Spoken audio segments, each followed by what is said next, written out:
£1 plus one standard network rate message. Go to gbnews.com/win. Entries start at £2.50. Call 0903 686 3232. Calls cost £2.50 plus your network access charge. Or post your name and number to GB14 PO Box 8690 Derby DE1 9TT. UK only. Entrance must be 18 or over. Lines close at 4 p.m. on the 1st of August. Please check the closing time if listening or watching on demand. Good luck.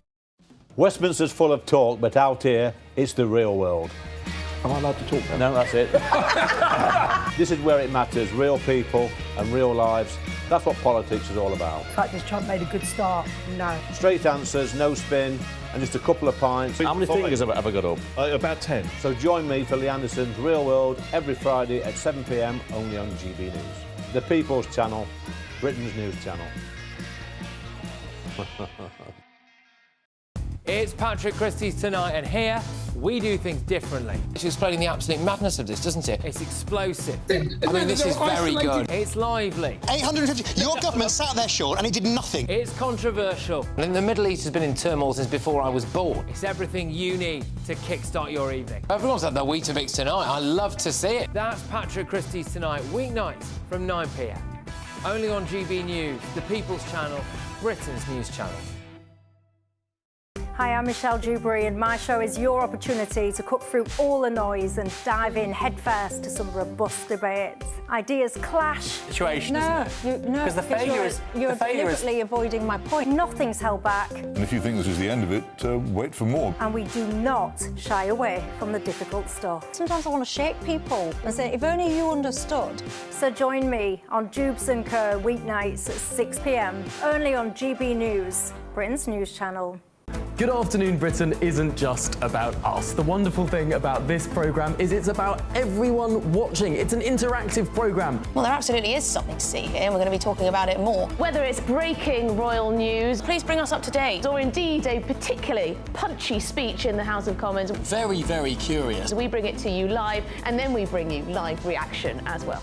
That's Good Afternoon Britain, weekdays from midday. Only on GB News, the People's Channel, Britain's news channel.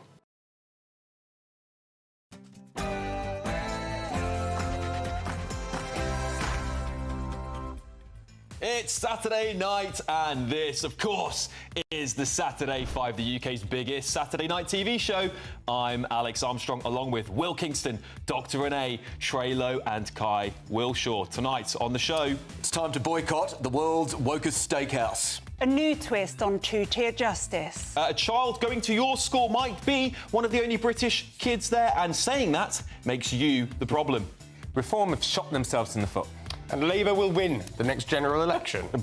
I don't know about that. It's 6 p.m. and this is the Saturday 5.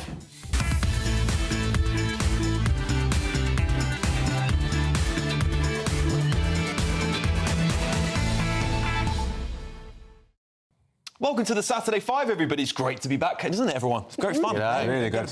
A big week. We started slow, didn't it? It started off slow, and then all of a sudden, one day, something was in the air, wasn't it? What a week it turned out to be in the end. Of course, in the last hour, Zia Youssef has announced, after saying he was leaving the party just 48 hours earlier, that he's going to be returning to the party, right? But we understand that he's not returning as chairman, but as head of the Doge unit. What do you guys make of that? Quick one from you, Renee? Yeah, I think if he's going to be back, it's better that he's not chairman, and I think it's the right role for him. We're going to be talking about this later on in the show. Trey's going to be digging into all of that, and I'm sure Kai will have something to say, as usual.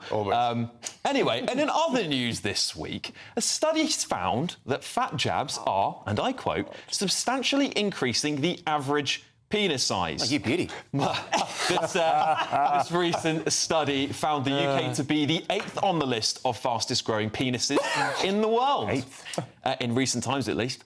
Many are speculating that the people surveyed in the study in the UK were all working in Westminster, which makes sense as there was seemingly a dramatic swelling of them since July last year. I can confirm, however, the rumours are true, as this show has also seen dramatic average increase in Willie Kingston this past year, hasn't it? Big Willie over there. We have the Australian penis size? I haven't Googled it myself. Not in the top 10. I have to say that when they were getting desperate about COVID vaccines and uptake, they started to say that COVID shrunk you, Willie. So you know they're desperate when they're running like this. Get into the male psyche there. Also, Elon Musk and Donald Trump have had a dramatic end to their bromance. Trump has booted Elon out of the White House, claiming he's completely lost his mind. Many are saying that both of them are being a little over-dramatic.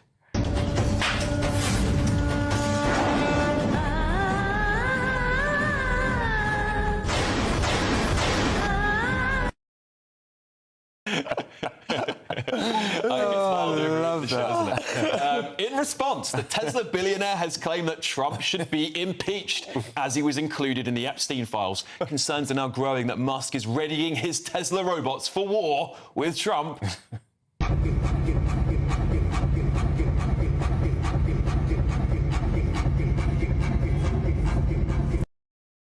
Yeah, super weird stuff. The fallout has pleased some of Trump's rivals, of course, and I can now reveal exclusive footage of North Korean dictator Kim Jong-un responding to the fallout.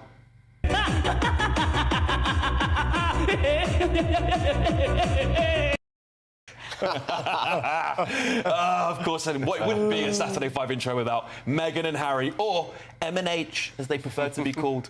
They posted a video of them twerking moments before Meghan gave birth to their daughter, Lilibet. The video is being dubbed the most controversial royal twerking incident since Prince Andrew was told that Pizza Express in Woking couldn't be an alibi. Separately, when asked whether the divorce rumours were true, Meghan responded with this. I don't know. Yet. I'm not sure. Everything is yet. The power of yet. The power of yet. The power of yet. Yes, and Conservative Party leader Kemi Badenoch has released 5 tests to see if the UK should leave the ECHR. Meanwhile, the British public have responded with 5 tests for the Tories to determine whether they could even be electable again. 1, please don't do meaningless tests on topics we already know the answers to. 2, can you have a leader that outlasts a vegetable? 3, can anyone in your party actually define conservatism without Googling Margaret Thatcher quotes? 4, do you understand the Lib Dems are a separate party, not just a backup policy folder? And 5, please stop asking Diane Abbott to write your immigration pledges because you were missing a few zeros off of that 10,000 migrant promise, weren't you? I'm, of course, joined by my usual suspects tonight. Big Willie Kingston, have you been jabbing it up lately, Will? I'm just going to let that go through to the keeper at the moment, Alex. OK, Dr No, Renee Hontekamp, of course, Dr No, Trey, not Rupert Lowe, and Kai Winshaw here. And, of course, I want to hear everything you've got to say, gbnews.com/yoursake, and get your questions in for Ask the Five. We've also got a poll out, so you can tell us what you'd like us to debate in the next hour. So go to gbnews.com/poll. But first, it's your Saturday Night News with Sam Francis.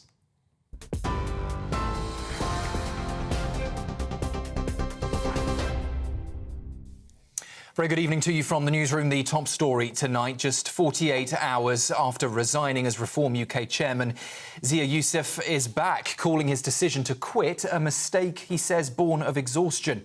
Speaking alongside Nigel Farage, Youssef said he felt drained by relentless racist abuse online. However, after messages urging him to reconsider and what he called peace talks with the Reform leader, he now plans to take on a new role. He'll oversee policy, media, fundraising and the party's cost-cutting Dewbs unit. He says his commitment is redoubled and called Reform, quote, the most important project of his life. The chairmanship will also now be split as the party moves from what Youssef called start-up to scale-up. Meanwhile, tonight, Donald Trump has warned Elon Musk will face very serious consequences if he funds Democratic candidates, escalating what has been a dramatic public fallout. Asked if their relationship is over, Trump told American reporters, "I would assume so." It comes after Musk had tweeted, then deleted a claim that Donald Trump appears in the so-called Epstein files and suggested the president should be impeached. Donald Trump also confirmed he had not discussed launching an investigation into Mr. Musk, despite those growing tensions. Here, thousands have been marching through the centre of London today in protest against spending cuts and welfare reforms. The demonstration, organised by the People's Assembly, has brought placards reading "Tax the Rich" and "Welfare not Warfare." Organisers say public service cuts are worsening inequality, and they're urging the Labour government to reject what they call austerity 2.0. Well, our reporter Jack Carson has been in central London for us today, where Jeremy Corbyn and Diane Abbott were among those speaking. Well, trade unionists and activists have come together here in London, united against what they say is a spending cut and welfare cutting government. They say that Starmer's government should not be cutting things like the winter fuel payment, should not be increasing the defence budget, and should be, in fact, stopping war and not welfare. Thousands and thousands of people are marching to Whitehall, where we'll hear speeches from Jeremy Corbyn and Diane Abbott, the first of its kind to see such a united front against a left-wing government. The Home Office plans to spend £2.2 billion of the UK's foreign aid budget on asylum support this year. They say mostly to cover hotel costs for thousands of asylum seekers. The figure is down slightly on last year, but still amounts to a major share of Britain's overseas development. Ministers say they're urgently cutting costs and speeding up decisions to end hotel use, promising to save £4 billion by 2026. Russia has launched its largest drone attack yet on Ukraine's second city, Kharkiv, killing at least 3 people and injuring 21, including a baby and a 14-year-old girl. The city's mayor called the assault open terror, with 48 drones, missiles and bombs hitting homes and industrial sites overnight. It follows Ukraine's drone strikes on Russian airfields last weekend, which reportedly damaged 40 Russian warplanes. Meanwhile, a planned prisoner swap has also stalled, with both sides accusing each other of breaking the deal. And Dawn French has apologised unreservedly after posting a video about the war in Gaza that critics said appeared to mock the 7th of October attacks. The comedian took the clip down after it sparked anger across social media for its tone and content. Dawn French admitted the video, she said, appeared one-sided and that her intention was to criticise all leaders on all sides of the conflict, not to dismiss the horror of the attacks. Those are the latest headlines for now. Plenty more still to come right here. Don't go anywhere. For the very latest GB News direct to your smartphone, sign up to News Alerts by scanning the QR code or go to gbnews.com/alerts.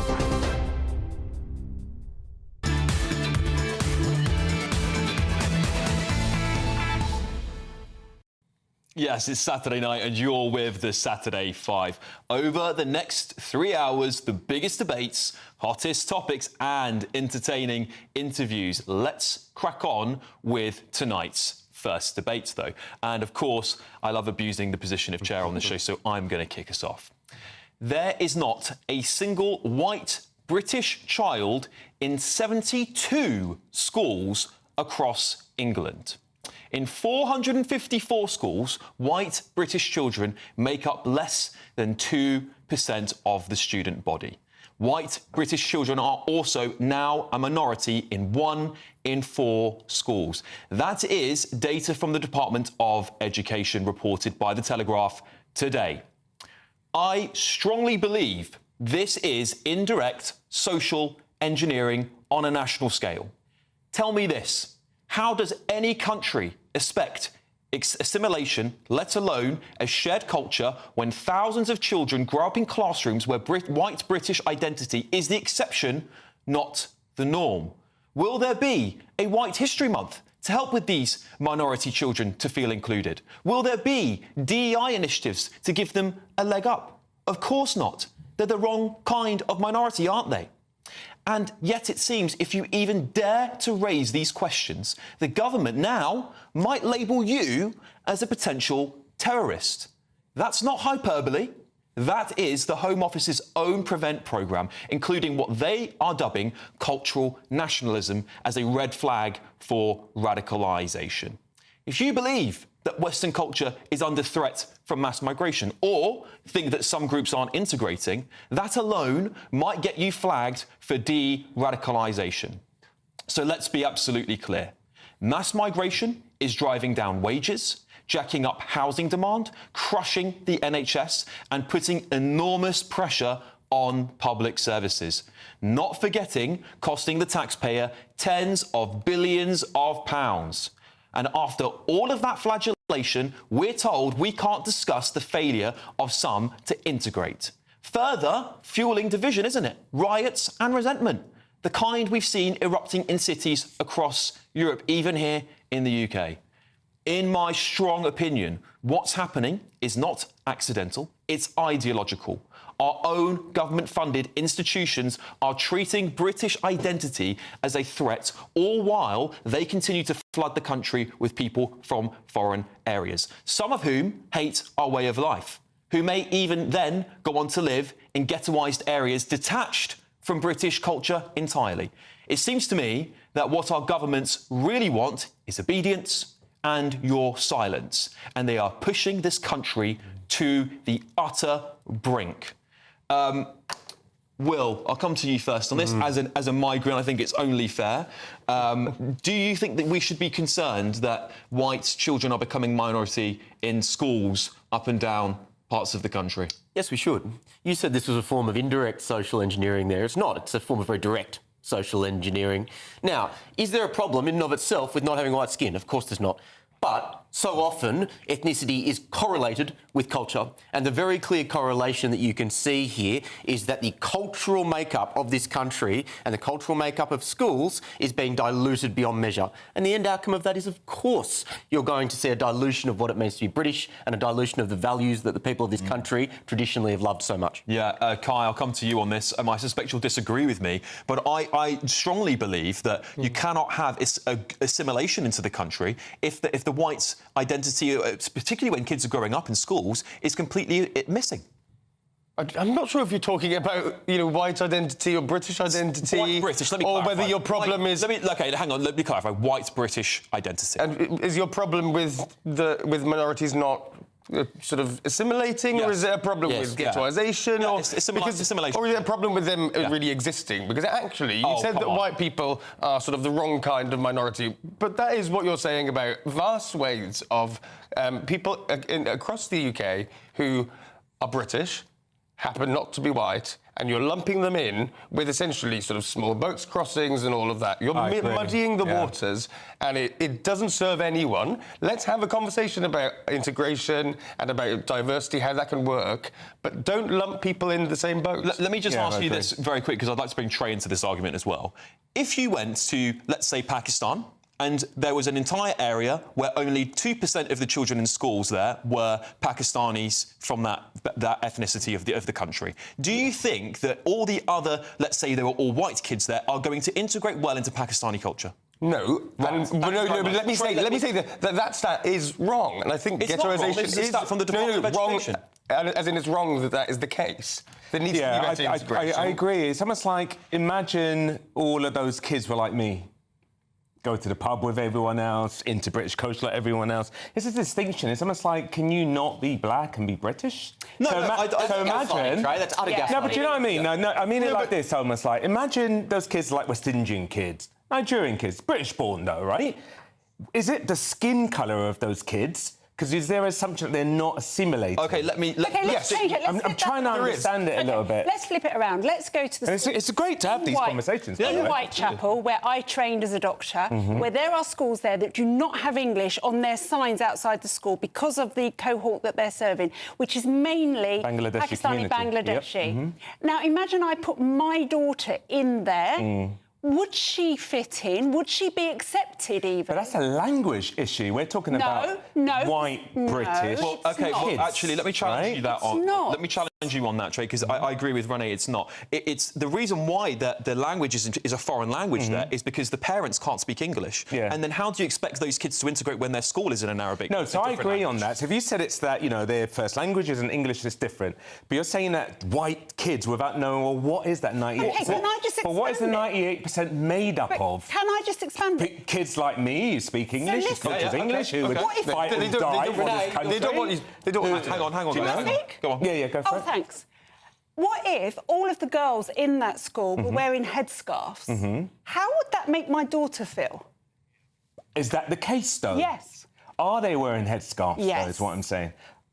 OK, they're wearing headscarves. They're a different religion. All of them. OK, but what if they were Scandinavian, for instance, But they and wouldn't they be all... wearing headscarves. This is and they're not gaslighting. No, but it isn't. that No, they're not but Scandinavian, no, but guys, Stop gaslighting no, but you us. need to look at it like this, right? What constitutes being British? Is it skin colour? Well, so I think there's an important part of this is that inherently, when you are raised within, particularly identity-wise, white British culture, you have got a culture that goes back hundreds of years. That's mostly passed down, and I suspect you were brought up with a lot of white people around you as well. It would have helped you become the man you are today and very well assimilated. I don't think, and the same for my little brothers who are also second-generation immigrants, that had they not been brought up in that identity, they'd be very different. And I think that does come through the family. And so I suspect a lot of these areas will have second-generation immigrants whose parents are also sending their kids to the school for the first time in Britain. And I think it's important that the national identity is retained in order for them to grow up not feeling ghettoised 100% true.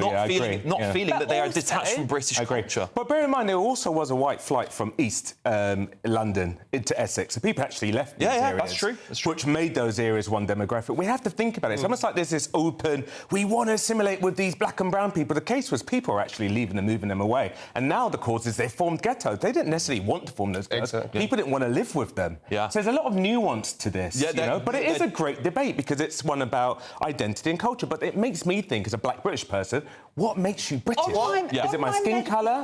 Or... We've got to wrap... I'm sorry, we've got to wrap this up. I don't think it's about skin colour, by the way. Like I said, two of my little brothers are different race, mixed race as well, and it's about culture. That's what worries me the most. And I agree. Cultural is important. We have to move on now, unfortunately. This is a good debate. I'm sure we'll have more of it.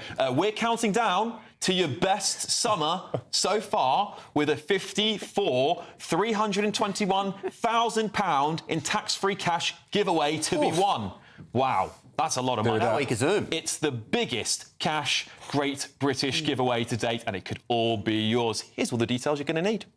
It's our biggest cash prize to date, and you could win it. £54,321 in totally tax-free cash could make your year the best yet. How would you react if you got that winning call? Oh my God, I'm going to cry. Do you know what? I've never won anything like this in my life. Oh my God, this is amazing. Thank you.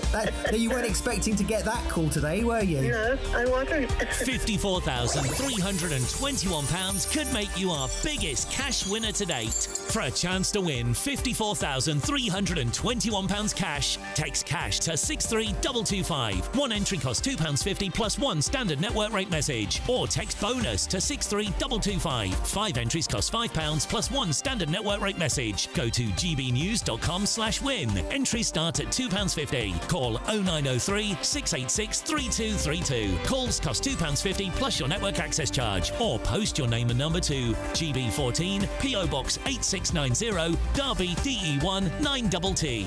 UK only. Entrance must be 18 or over. Lines close at 4 p.m. on the 1st of August. Please check the closing time if listening or watching on demand. Good luck. Good luck, everybody. Wouldn't that be amazing to win that 5-4-3-2-1? I love that. Absolutely. Still to come, Kai, what have you got for us? I'm going to say that Reform are the road to ruin and Labour will win the next general election. Please don't switch off. Oh, he's crazy. See you shortly.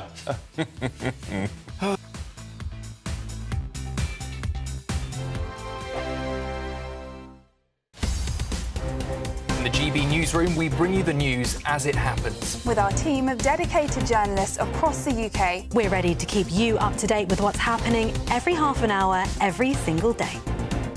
Bulletins here on GB News, the People's Channel, Britain's news channel.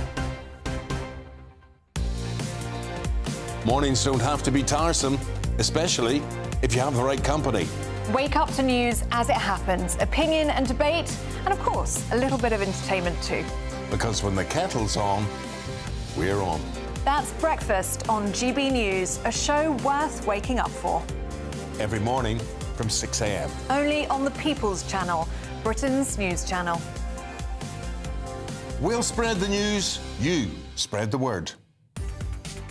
From the school run to the home run, watch a new show for all of Britain. So he can say whatever he wants. A straight-talking show where all voices are heard. And, you know, when are we going to stop talking about smashing the gangs and actually do it? With the stories that matter from every part of our country. There's a bit of a crash landing there for your Chancellor. Bold, fearless and standing up for you. That's me, Martin Daubney, 3 p.m. till 6 p.m, weekdays, here only on GB News. The People's Channel, Britain's news channel. What is the state of our economy? What is the state of our National Health Service? What is the state of our schools? What on earth is going on? Understanding Britain means understanding the state we are in. This is State of the Nation with me, Matt Goodwin, Wednesdays, Thursdays and Fridays from 8 p.m. on GB News. This is our country, and we think it's amazing. From high tea to the high street, we love it all. Even the rain. We like that too. There's nowhere else we'd rather be. That's why we're here to be the fearless champion of Britain, its voices and its values. Because we are GB News, the People's Channel, Britain's news channel. Good Afternoon Britain isn't just about us. The wonderful thing about this programme is it's about everyone watching. It's an interactive programme. Well, there absolutely is something to see here, and we're going to be talking about it more. Whether it's breaking royal news, please bring us up to date, or indeed a particularly punchy speech in the House of Commons. Very, very curious. We bring it to you live, and then we bring you live reaction as well. That's Good Afternoon Britain, weekdays from midday. Only on GB News, the People's Channel, Britain's news channel. Join me, Nana Akwe, for an informative, interactive news programme with a difference. It's fun. No, he didn't say that, Dave. I'm so surprised. I think there's an element of truth to that. Join me from 3 p.m. every weekend, only on GB News, Britain's news channel.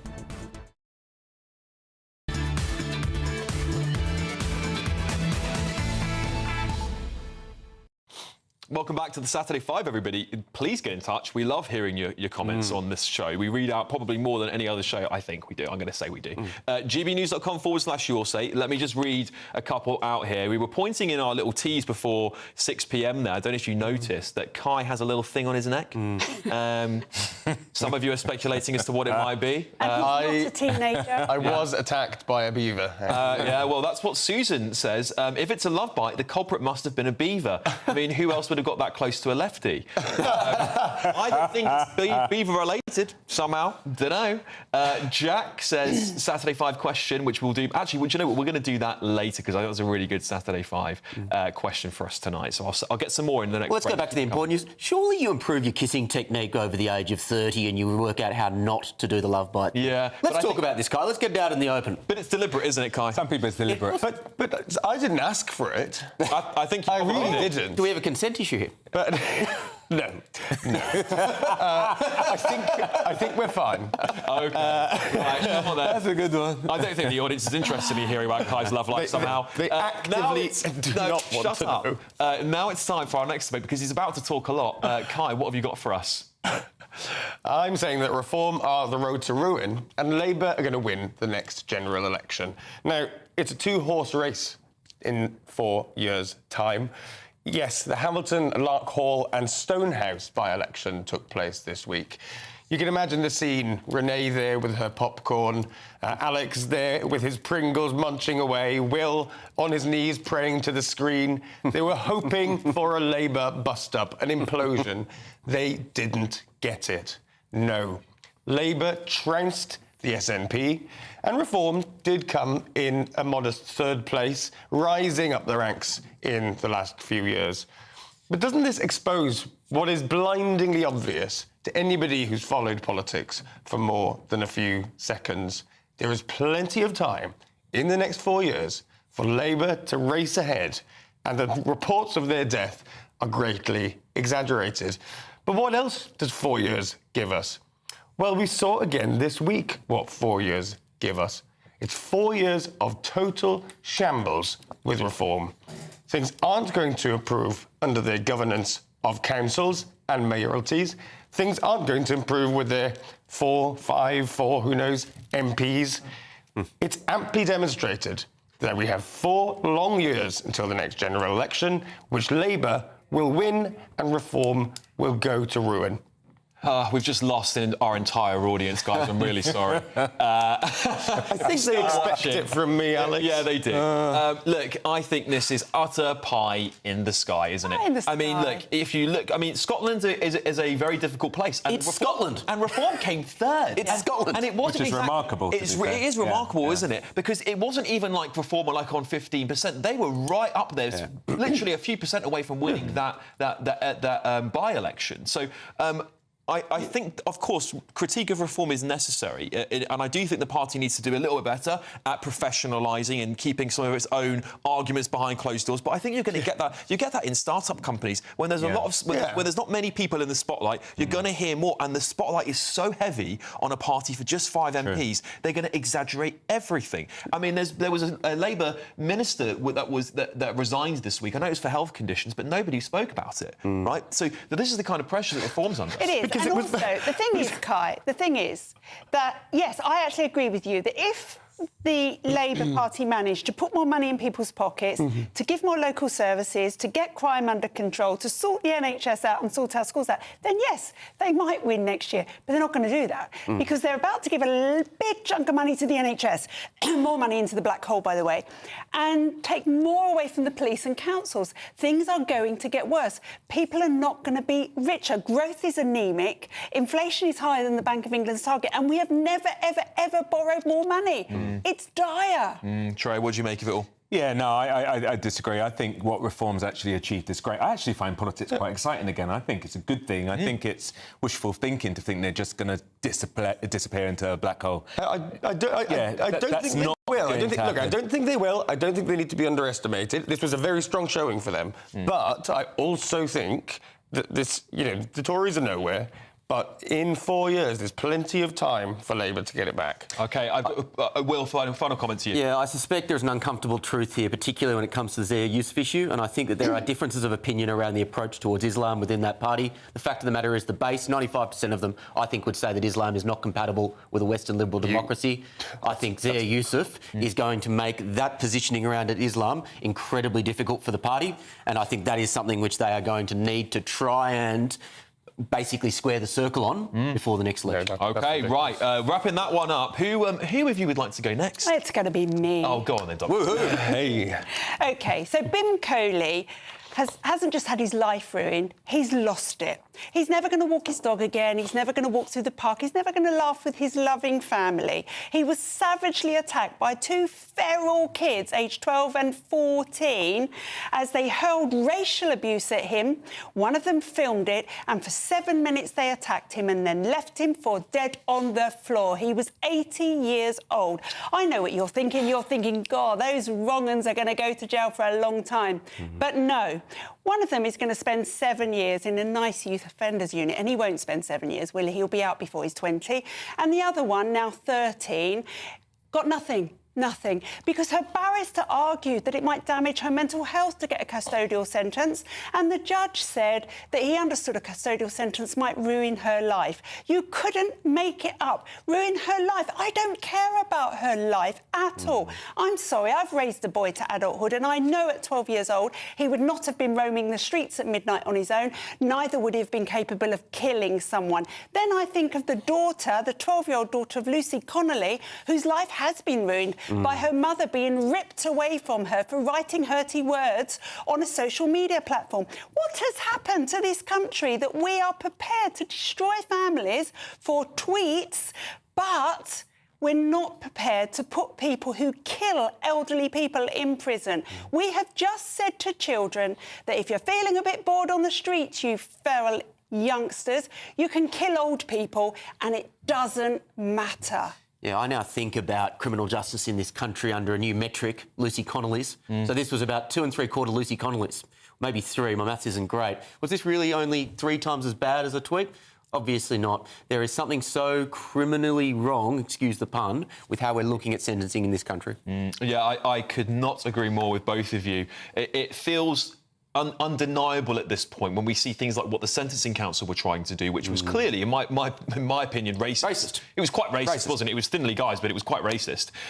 You know, we're told all of the time that the reason Lucy got her sentence is because it was a racially aggravated crime. This was a racially aggravated murder. Yes, exactly. Kai, what do you make of all of this? Yeah, no, I mean, it's disgusting, isn't it? And I completely agree that they should be letting Lucy Connolly go, if nothing else, to avoid just these horrible comparisons that then come up when you have a murder that is, you know, not penalised to the way that people would like to. Now, however, you know, we have talked about prison overcrowding, knee-jerk reactions to really quite, you know, lots of public outrage has created a sense of penal populism in this country. Now, you agree that there has to be a way for those kids who've clearly done a horrible thing, but they need to be reintegrated somehow into society. What I'm going to say to you? When they've done something so early on in their lives. I don't believe that a 12-year-old who can do this can be rehabilitated, and I actually do believe that. Yeah, I think it's quite evil. Yeah, we spoke about this before. I think elderly people should be protected, and I think you're right. And I think you're right about it. Lucy, they should let her out by now, because I think it's becoming such a divisive issue. I think she's paid her price. Let her out. Yeah. Just for Pete's sake. You know, when you compare these sort of things, it doesn't look fair, you know. Someone was... Should we not also be looking to the parents of these children? You took the words out of my mouth. There is clearly a problem with the upbringing of a lot of these kids. I'm not saying parents are always to blame, but there is certainly a connection. Very briefly, Will, go on. There's a broader attitude where we're outsourcing parenting either to the government or to schools. Yes. And I think there are some people on this panel on the right, Renee, where there are certain decisions like mobile phones where you are outsourcing decisions. I think there is an indirect flow-on effect whereby bad parenting comes about as a fact. We're saying that parenting doesn't matter as much anymore. Yeah, we need to completely wash clean our justice system. There is clearly a mass infiltration of activist judges. That's pretty obvious to most people, I think. Anyway, still to come tonight. We've got lots on the show, including who's going up next. Yeah, I'll take it from here to talk about the world's wokest steakhouse, and they're pretty middling steaks as well, I must say. This is why you need to boycott Hawksmoor. Coming up after the break. OK, see you then, guys. Stay tuned.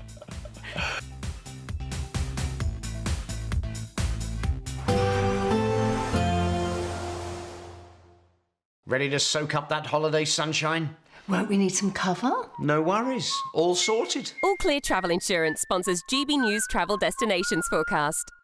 The heatwave continues across parts of Europe, temperatures pushing into the high 30s, and this is bringing some severe thunderstorms in places. But for many areas across Spain, Portugal, the Canary Islands, largely dry and settled, plenty of sunshine. The main risk of thunderstorms is going to be across northern Italy, Austria, perhaps southern parts of Germany, but elsewhere across the Mediterranean, staying dry, lots of hot sunshine. And this continues into next week, so feeling very warm indeed.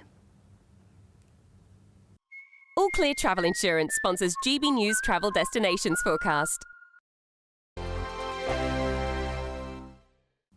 Good evening and welcome to your latest GB News weather from the Met Office. So there's been plenty of heavy and thundery showers for many of us today, and there are further showers on the way as we go through the rest of the weekend, but these generally more scattered in nature. The weather fronts that we've seen through today that brought us those heavy showers clear away eastwards as we go through into the start of Sunday, but those tightly packed isobars indicate some strong and blustery winds still. Any heavy thundery showers across the southeast quickly clear eastwards as we go into the early hours of Sunday morning. 1 or 2 showers still skirting across the north-east coast, and further showers then arriving across Northern Ireland during the early hours. But for many of us, plenty of clear skies, and that does mean it could turn a little chilly in places, particularly across the northern half of the country. But it does mean a dry and bright start for many of us on Sunday morning. Across parts of Scotland, there'll be plenty of early sunshine, perhaps a few showers skirting the very far north and the very far west. Perhaps a little bit more cloud here with those showers pushing in. And across Northern Ireland, a showery start to the day too. For northern parts of England, central, southern, eastern parts of England, there'll be plenty of sunshine to start the day. But for parts of Wales, southwest England, perhaps a little more cloud around with 1 or 2 isolated showers to start. The showers we see across western areas then push their way eastwards as we go through Sunday morning, and in the afternoon sunshine we could see 1 or 2 showers bubbling up too. The showers could turn a little heavy in places, perhaps the odd rumble of thunder, but generally lighter and more scattered than the showers we saw on Saturday. And it'll feel a little warmer than we did on Saturday as well, highs in the south of 19 or 20 degrees, but it will still be a little blustery, particularly across the west. A dry and bright start for many of us then again on Monday morning. Again, some showers across western areas, these spreading their way eastwards. And again, much lighter and much more scattered than we've seen over the weekend. However, turning cloudier across the west with another area of rain arriving. And that north-south split continues as we go through much of next week with some showers, some longer spells of rain, but also turning a little bit warmer in the south too. This is Britain's Newsroom, where your voice matters. It's just astonishing. With expert analysis and honest opinion, we don't just keep you informed. We bring you unique perspectives you won't see anywhere else. Can't argue with any of that. When the news happens, it happens here. On Britain's Newsroom, weekdays from 9:30 a.m. Only on GB News. In the GB Newsroom, we bring you the news as it happens. With our team of dedicated journalists across the UK, we're ready to keep you up to date with what's happening every half an hour, every single day. Bulletins here on GB News, the People's Channel, Britain's news channel. No matter the state it's in, this is our nation. Join me, Jacob Rees-Mogg, for a genuine, honest discussion on where we have been, where we are going, and where we are with the people who set the direction. That's State of the Nation every Monday and Tuesday at 8 o'clock. Only on GB News, the People's Channel.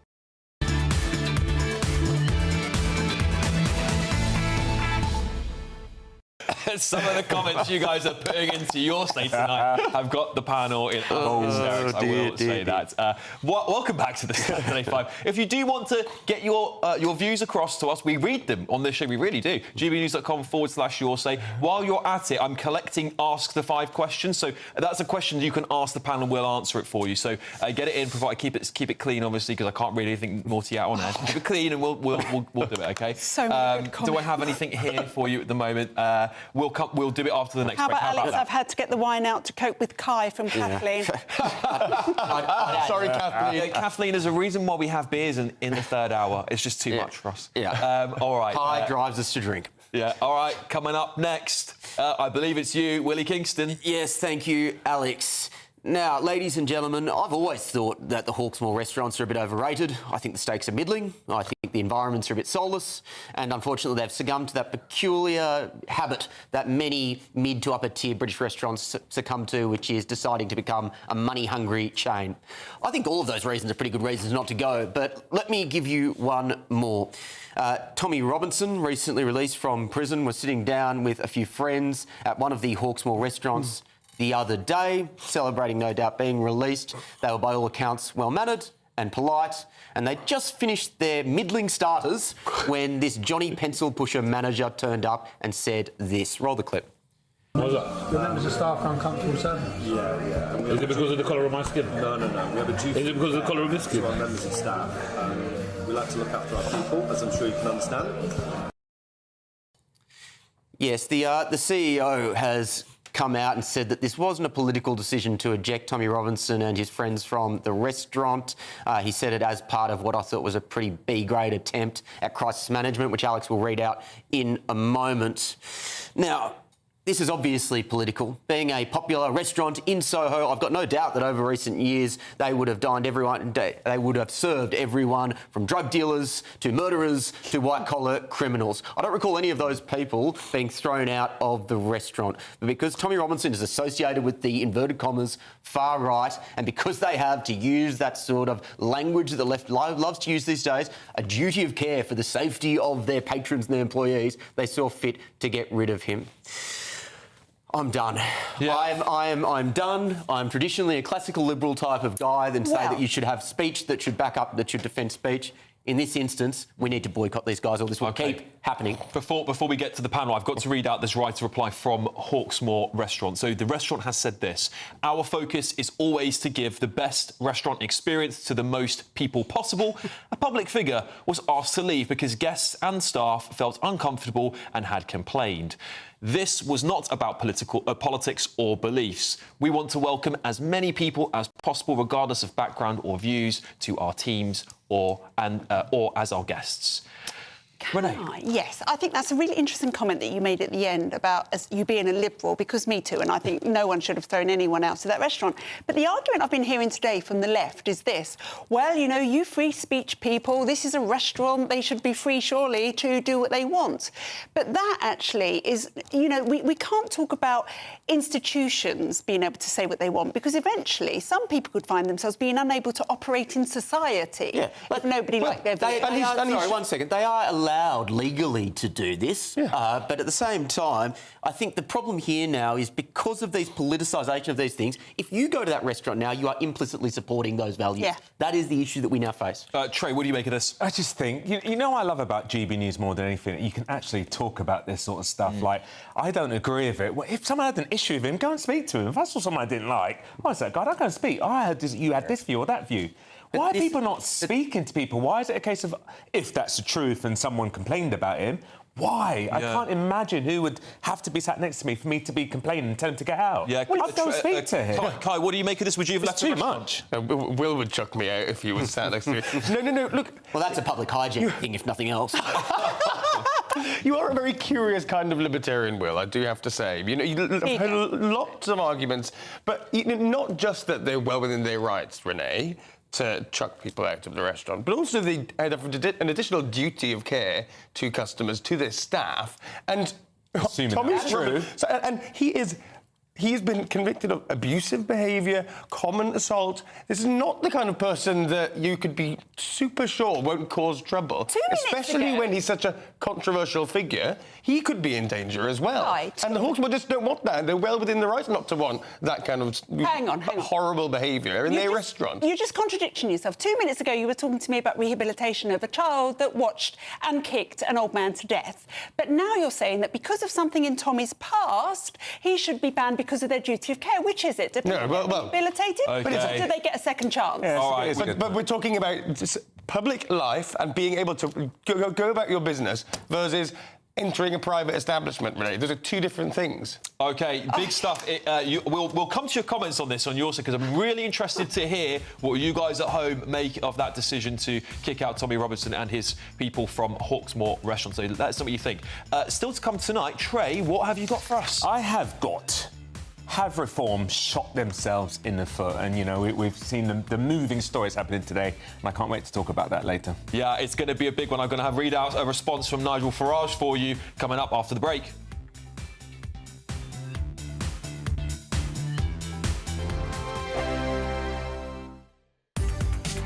From the school run to the home run, watch a new show for all of Britain. He can say whatever he wants. A straight-talking show where all voices are heard.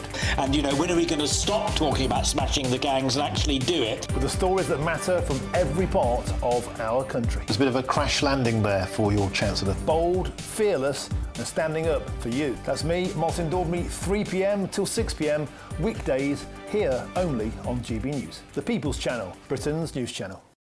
Westminster's full of talk, but out here, it's the real world. Am I allowed to talk then? No, that's it.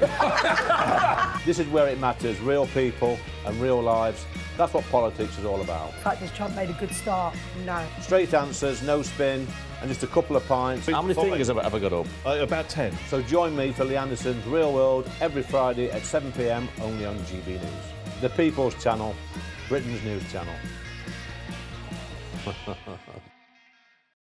It's Patrick Christys tonight, and here we do things differently. It's explaining the absolute madness of this, doesn't it? It's explosive. I mean, this is very good. It's lively. 850. Your government sat there, Sean, and it did nothing. It's controversial. And the Middle East has been in turmoil since before I was born. It's everything you need to kickstart your evening. Everyone's had their Weetabix tonight. I love to see it. That's Patrick Christys tonight, weeknights from 9 p.m.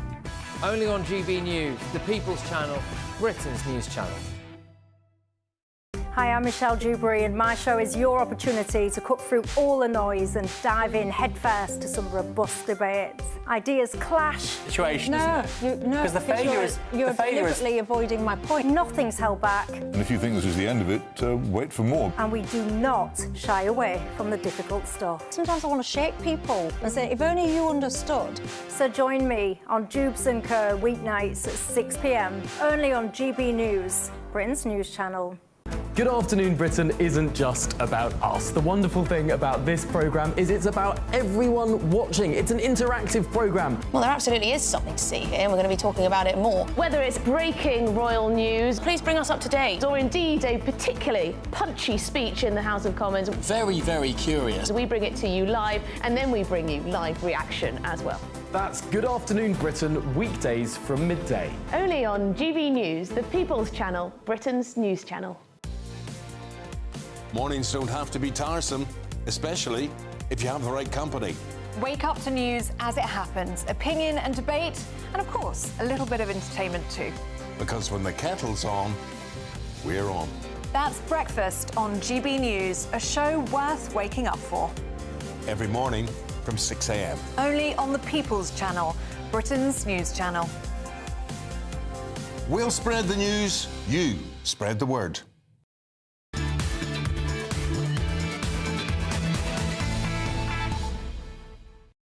Welcome back to the Saturday Five, everybody. Let me read some of your comments out here. Grumpy Grandad, of course, not just a Saturday Five favourite, but I think a GB News favourite, has said if staff were upset about, or customers were upset about Tommy, and it wasn't about his political views, what was it about then? Because all he did was sit down to have a meal. It's a poor, lame response from that restaurant. I've been collecting your Ask the Fives as well. A lot of you here are saying this is a new form of two-tier. Some of you saying it's like two-tier landlords could be next. Some of you are saying it could be two-tier cafes, two-tier restaurants, whatever next, Whatever next. You know that saying two-tier is going to be a terrorist offence soon. I think from what I was about in my monologue, it probably is. Yeah. I wouldn't be surprised. Evil cultural nationalist, you. It will be Kai hosting the show alone next week. Because the rest of us will be in prison. Saturday won both for how many people would be presenting and how many views it would get. Yeah, because the rest of you at home would probably be arrested as well. Trey, you're going to be talking to us now, I believe. I certainly will be, and it's crazy because this story's just been moving so fast today. But I just want to say this. When Reform first came along, I didn't write them off. In fact, like a lot of people, I welcomed it.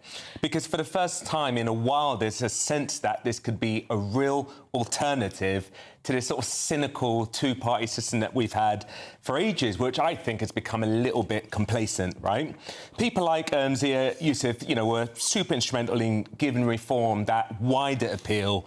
He was seen as divisive by some, sure, but he also, represented a real shift, the idea that Reform could speak more than just to that base, perhaps that angry corner of the internet, It could become a really legitimate national force.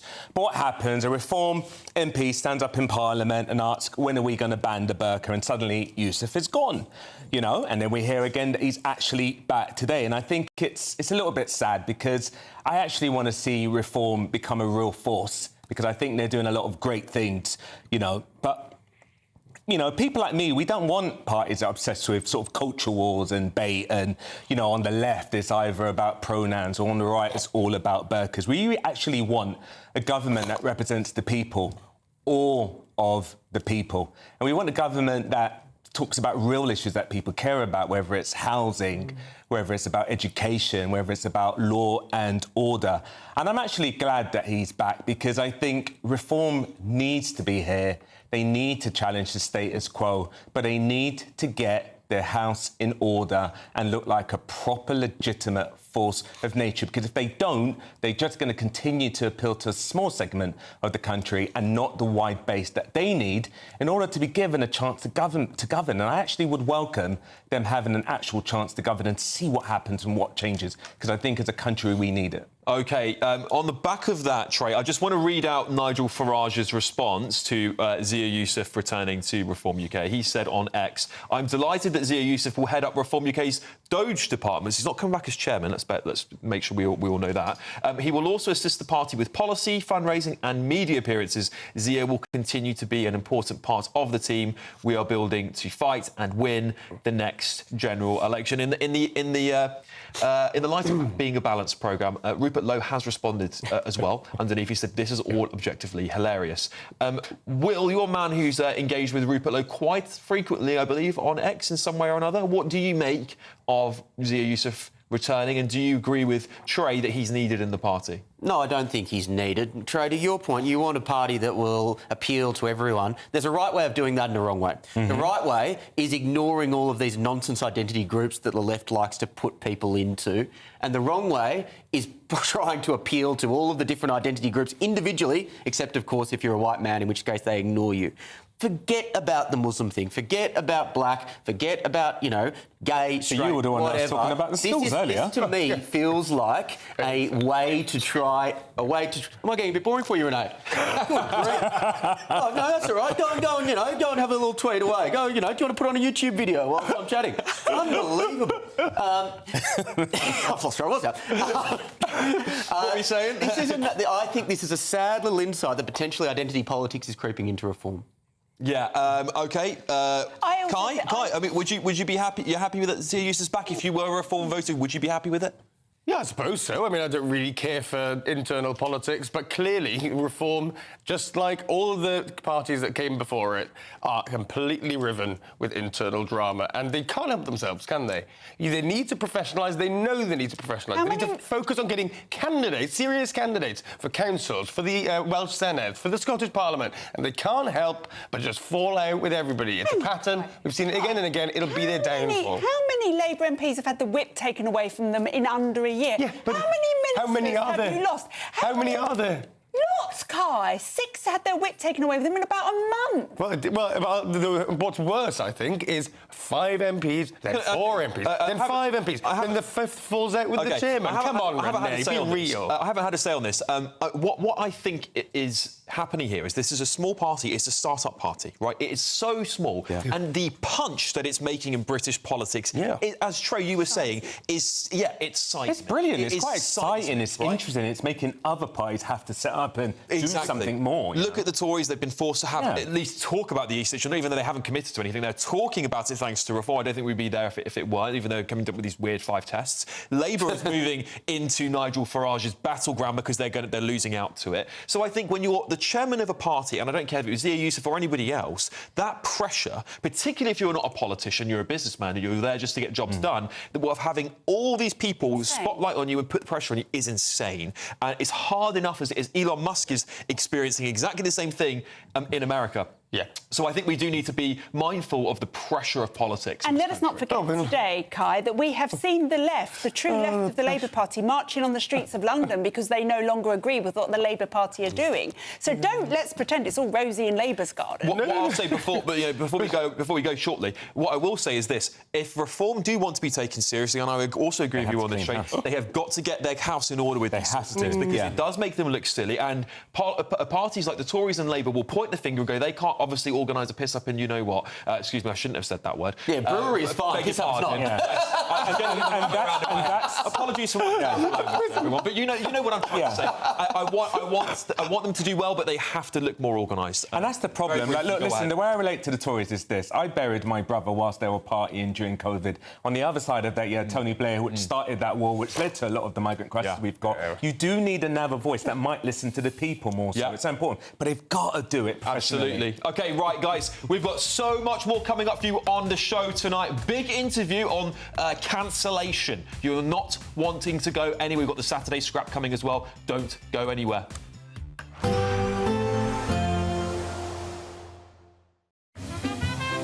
Heavy showers first thing will be followed by a warm, cosy day.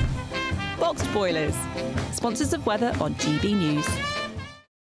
Good evening and welcome to your latest GB News weather from the Met Office. So there's been plenty of heavy and thundery showers for many of us today, and there are further showers on the way as we go through the rest of the weekend, but these generally more scattered in nature. The weather fronts that we've seen through today that brought us those heavy showers clear away eastwards as we go through into the start of Sunday, but those tightly packed isobars indicate some strong and blustery winds still. Any heavy thundery showers across the southeast quickly clear eastwards as we go into the early hours of Sunday morning. 1 or 2 showers still skirting across the north-east coast, and further showers then arriving across Northern Ireland during the early hours. But for many of us, plenty of clear skies, and that does mean it could turn a little chilly in places, particularly across the northern half of the country. But it does mean a dry and bright start for many of us on Sunday morning. Across parts of Scotland, there'll be plenty of early sunshine, perhaps a few showers skirting the very far north and the very far west. Perhaps a little bit more cloud here with those showers pushing in. And across Northern Ireland, a showery start to the day too. For northern parts of England, central, southern, eastern parts of England, there'll be plenty of sunshine to start the day. But for parts of Wales, southwest England, perhaps a little more cloud around with 1 or 2 isolated showers to start. The showers we see across western areas then push their way eastwards as we go through Sunday morning, and in the afternoon sunshine we could see 1 or 2 showers bubbling up too. The showers could turn a little heavy in places, perhaps the odd rumble of thunder, but generally lighter and more scattered than the showers we saw on Saturday. And it'll feel a little warmer than we did on Saturday as well, highs in the south of 19 or 20 degrees, but it will still be a little blustery, particularly across the west. A dry and bright start for many of us then again on Monday morning. Again, some showers across western areas, these spreading their way eastwards. And again, much lighter and much more scattered than we've seen over the weekend. However, turning cloudier across the west with another area of rain arriving. And that north-south split continues as we go through much of next week with some showers, some longer spells of rain, but also turning a little bit warmer in the south too. Heavy showers first thing will be followed by a warm, cosy day. Boxed boilers, sponsors of weather on GB News.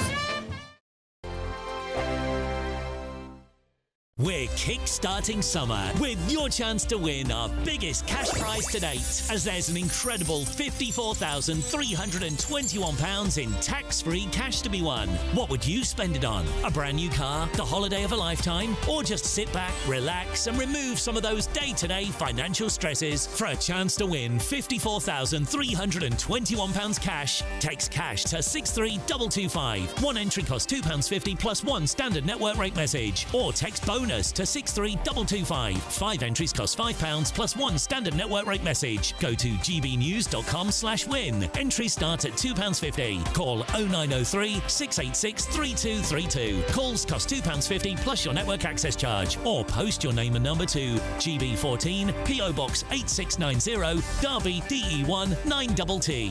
UK only. Entrance must be 18 or over. Lines close at 4 p.m. on the 1st of August. Please check the closing time if listening or watching on demand. From the school run to the home run, watch a new show for all of Britain. So he can say whatever he wants. A straight talking show where all voices are heard.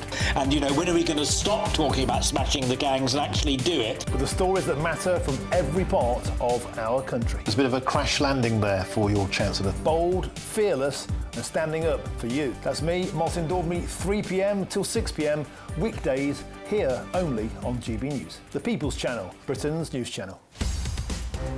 In the GB newsroom, we bring you the news as it happens. With our team of dedicated journalists across the UK, we're ready to keep you up to date with what's happening every half an hour, every single day.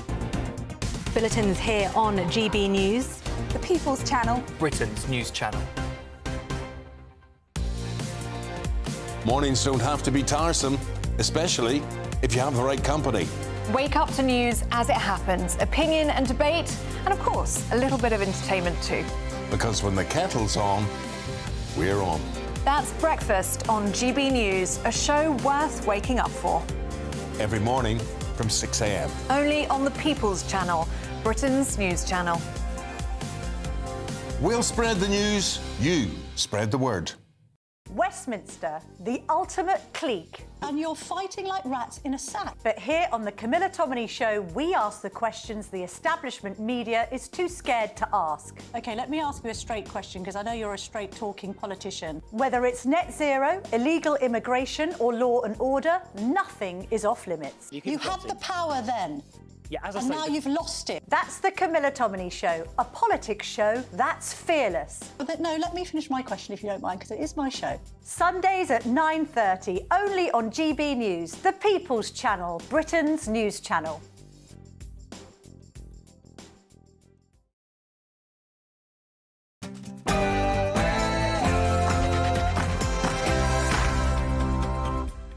It's Saturday night, and this is the Saturday 5, the UK's biggest Saturday night TV show. I'm Alex Armstrong, along with Will Kingston, Dr. Renee Trelo, and Kai Wilshaw. Tonight, on the show. We'll be bringing you all of the best triggered tantrums of the week. We'll be revealing which topic you voted for us to do in the Saturday Scrap. And it's our first big interview on cancellation. We've got Kelly J. Keane coming on. Huge. And we'll be bringing you our bunch of 5, including why so many young people are going overseas. And which British celebrities have got themselves into hot water? This week's Triggered Tantrums will find out. It's 7 p.m. and this is the Saturday 5.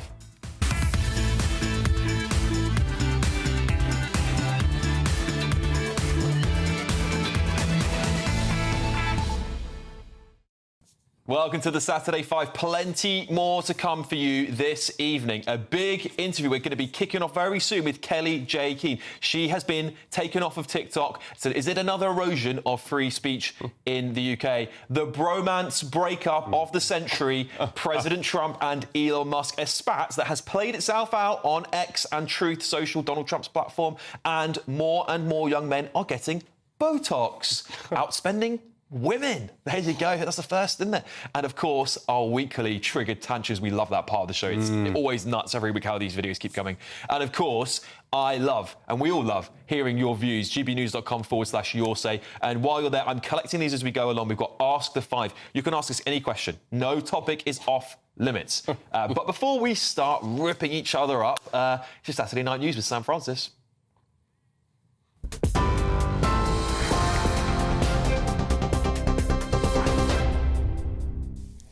Very good evening to you from the newsroom. The top story tonight, just 48 hours after resigning as Reform UK chairman, Zia Youssef is back, calling his decision to quit a mistake, he says, born of exhaustion. Speaking alongside Nigel Farage, Youssef said he felt drained by relentless racist abuse online. However, after messages urging him to reconsider and what he called peace talks with the Reform leader, he now plans to take on a new role. He'll oversee policy, media, fundraising and the party's cost-cutting Doge unit. He says his commitment is redoubled and called Reform, quote, the most important project of his life. The chairmanship will also now be split as the party moves from what Youssef called start-up to scale-up.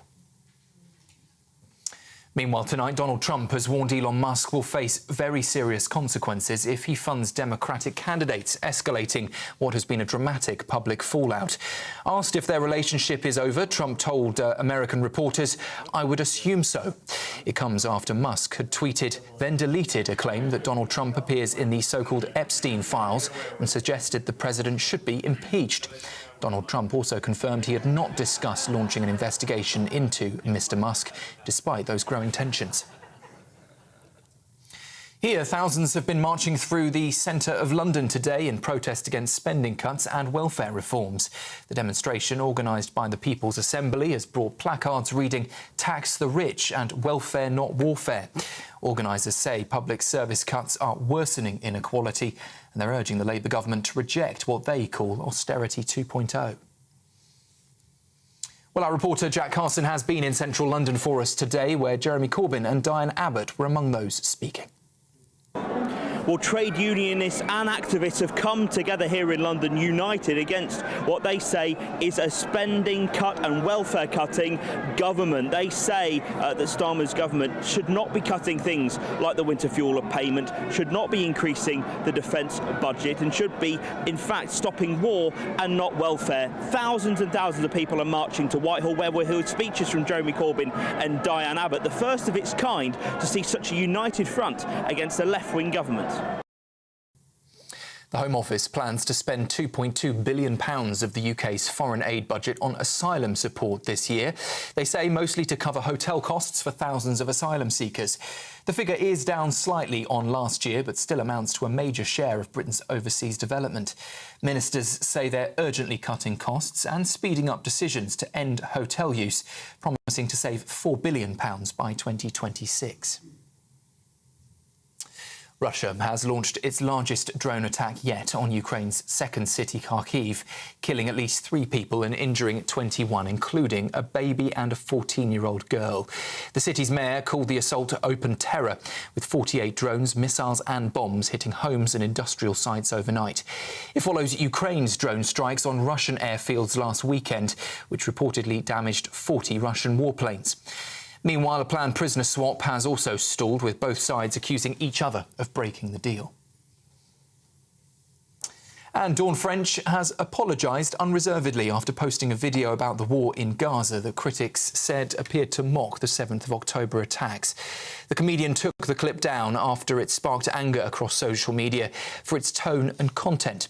Dawn French admitted the video, she said, appeared one-sided and that her intention was to criticise all leaders on all sides of the conflict, not to dismiss the horror of the attacks. Those are the latest headlines for now. Plenty more still to come right here. Don't go anywhere. For the very latest GB News direct to your smartphone, sign up to News Alerts by scanning the QR code or go to gbnews.com/alerts.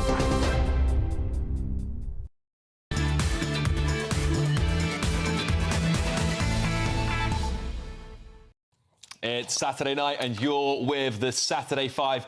I'm Alex Armstrong. I can promise that you're in for a very lively hour. Before we get cracking with our main event tonight, I'm going to read out some of your comments here. Let's have a quick look. Lots of Ask the 5 questions. I'm copying and pasting those in, so keep them coming. Michael says, hello, I'm a GB News member. I despair of this issue of 1 in 4 schools in England having no white pupils at all. That some schools do not have notice boards in English. We're being taken over by an Islamist culture that is aware of the power they wield versus the indigenous British population. We've had a very big debate on that tonight. So rewind if you haven't seen it, Michael, because we've gone into loads of detail on that. Danielle says, Ask the 5, should you have a live audience? I think we're all loud enough. Yeah. I don't know whether we cope with a live audience. Cool. Yeah, maybe upvote that one if you like it. We'll put it forward to my boss. Big Steve says Big Willie is my favourite. Is my favourite time. I think maybe person on Saturday night. Otherwise, you might be spending special time with Willie that we don't know about. Okay. I appreciate the kind words, Steve. Okay, I am going to find out. Well, let's have a look at tonight's main event. It is the Saturday Scrap.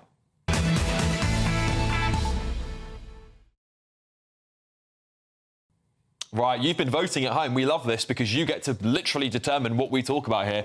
What do you think we are going to be talking about tonight? Any guesses? I'll read them out to you. Let's see if the panel can guess it. Does LGBT plus pride damage gay acceptance? That was 1. Are local grooming gang inquiries a farce? That was 2. And who is in the right, President Trump or Elon Musk? Any guesses? I think it'll be a toss-up between the Trump and Musk and the grooming gang. Yeah. Okay. Well, the results are in. So the LGBT pride debate had 20%. Who is right, President Trump or Elon Musk? 11%. And our local grooming gang inquiries, a farce, 69%. Resounding. OK, well, let me give you a little bit of background and then we'll get the guys to have a debate with you on this. The grooming gang scandal, which has, of course, shocked the country and brought about debates about inquiries and what is the best move forward to get justice for those victims, of course, has been raging on for a very long time. This morning, GB News reporter Charlie Peters shared this exclusive with us from a grooming gang victim. Take a look.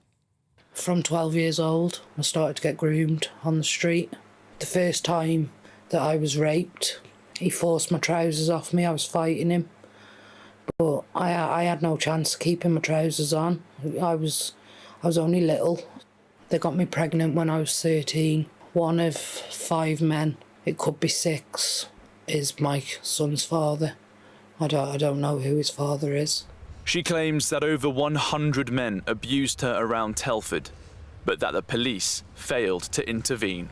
The police were aware we were getting groomed. But they just didn't do anything to help? They never done anything at all.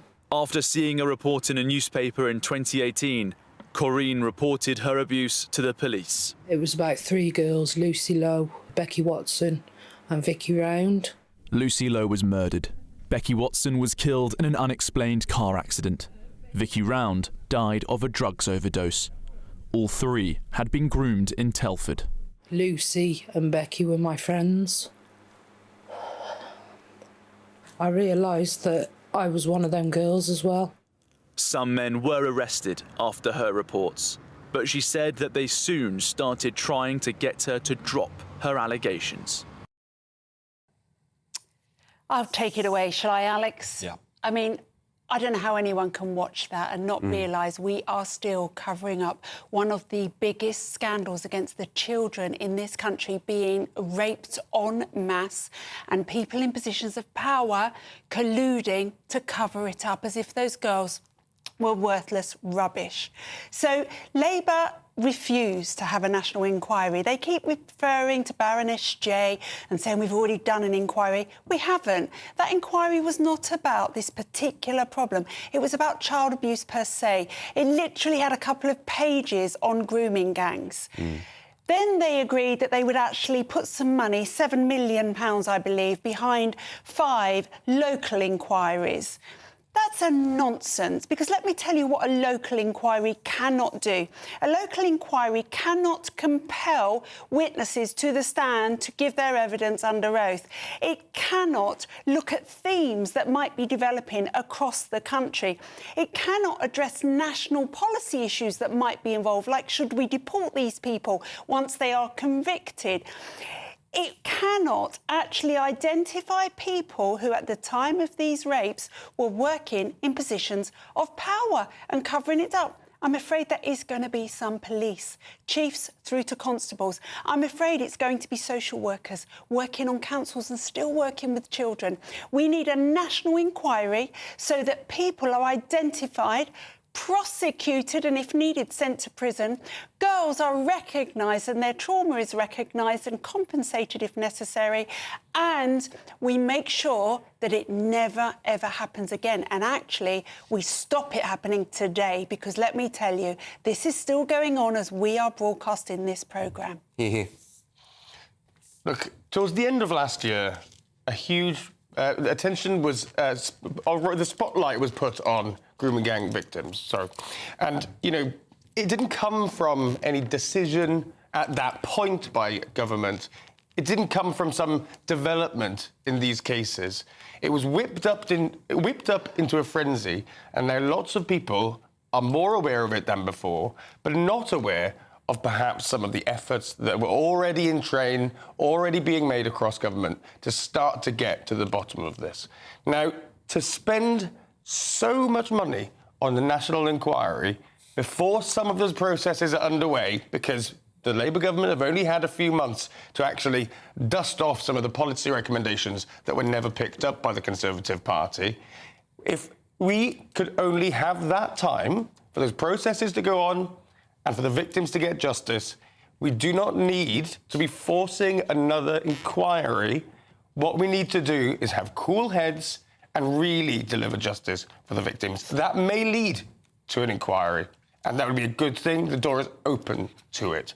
But to write off some of the efforts that are already underway, I think does the victims an injustice.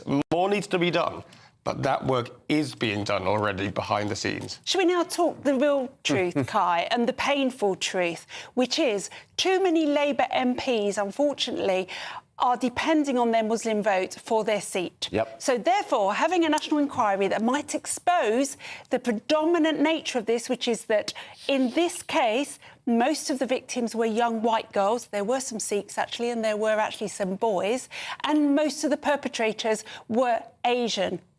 They don't want that to be investigated because they're scared. Jess Phillips is scared for her seat. Wes Streeting is scared for his seat. So they don't want to tackle it because they don't want to lose their seat. That's a serious allegation. I mean, it's common sense. This always ends up in some conversation about a cover-up. And obviously, if you want a national inquiry, but say that national figures have been involved in the cover-up, in the same way that you say a local inquiry won't work because local figures have been involved in a cover-up, you'll never be happy. Okay. You'll never be happy. I want to bring this out to the panel. Will, you know, Jess Phillips said there was a cover-up.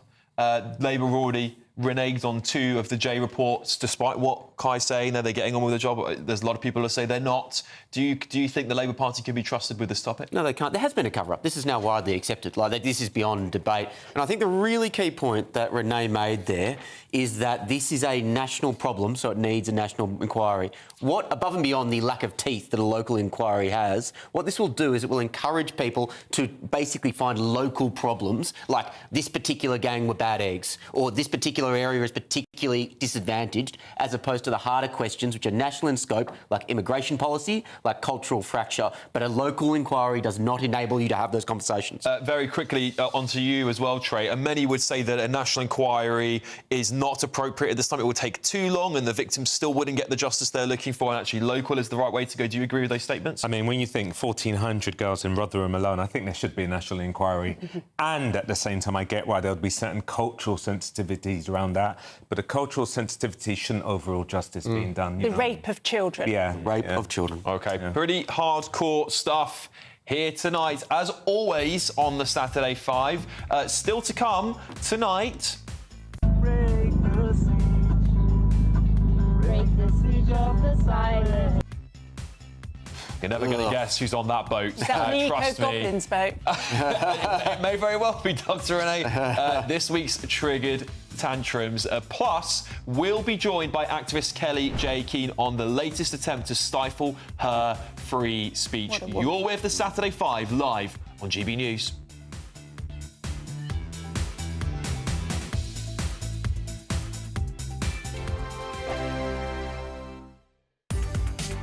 From the school run to the home run, watch a new show for all of Britain. So he can say whatever he wants. A straight talking show where all voices are heard. And, you know, when are we going to stop talking about smashing the gangs and actually do it? With the stories that matter from every part of our country. There's a bit of a crash landing there for your Chancellor. Bold, fearless and standing up for you. That's me, Martin Daubney, 3 p.m. till 6 p.m. weekdays here only on GB News. The People's Channel, Britain's news channel. GB News Breakfast, every day from 6 a.m. Let's go to our man Adam Cherry, who's at Waterloo Station this morning, to tell us more about this. You thinking of changing jobs, Adam? Well, to become a train driver, I think, I don't know, I don't think I'll be very good at it. But nonetheless, those who might be are the 18-year-olds who are, the 18-year-olds who are now eligible. They have permission to start the training. I mean, the argument is that the average age of a train driver at the moment is, I think, about 40, try and get my words out here, 48 years old. And, you know, several thousands of them are coming up for retirement in the next few years. And so reducing the age from 20 to 18 is going to help stop all those last-minute cancellations that bug so many of us on our work commutes throughout the week, and try and put some slack in the system. Of course, at the moment, it is 20. People are making decisions for their careers at the age of 18 anyway, so lots of them are just sort of missing the opportunity. Heidi Alexander, the Transport Secretary, says it's basically about future-proofing the transport network, and it's a pretty effective and easy way to do it. It has overwhelming support within DFT, within Department of Transport and industry leaders. I'll just read you a quick quote from Mick Whelan, who is the General Secretary of ASLEF, which is the Train Drivers Union. At the moment, young people who want to become train drivers leave school at 18, get other jobs, as I was saying, and miss out on an industry. Miss out as the industry doesn't wait around until they turn 20 to find a career. So hopefully it'll stop all those last-minute cancellations which annoy everyone so much. Thanks, Adam. Appreciate it. Looks a nice day where he is there. Yeah, looks lovely, doesn't it? I think it is cold, though. GB News, the People's Channel. Westminster's full of talk, but out here, it's the real world. Am I allowed to talk then? No, that's it. This is where it matters, real people and real lives. That's what politics is all about. The fact that Trump made a good start, no. Straight answers, no spin, and just a couple of pints. How many fingers have I got up? About 10. So join me for Lee Anderson's Real World every Friday at 7 p.m. only on GB News. The People's Channel, Britain's news channel.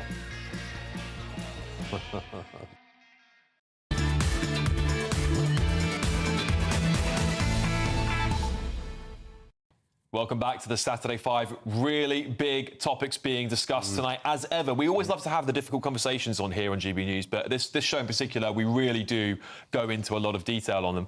Please get in touch because we love getting your views. gbnews.com/youallsay. Get some questions in for Ask the 5. I've got like 7 here, so I don't know how we're going to get them all in, but we'll maybe do a quick fire round. Let me just read out some of your messages quickly here.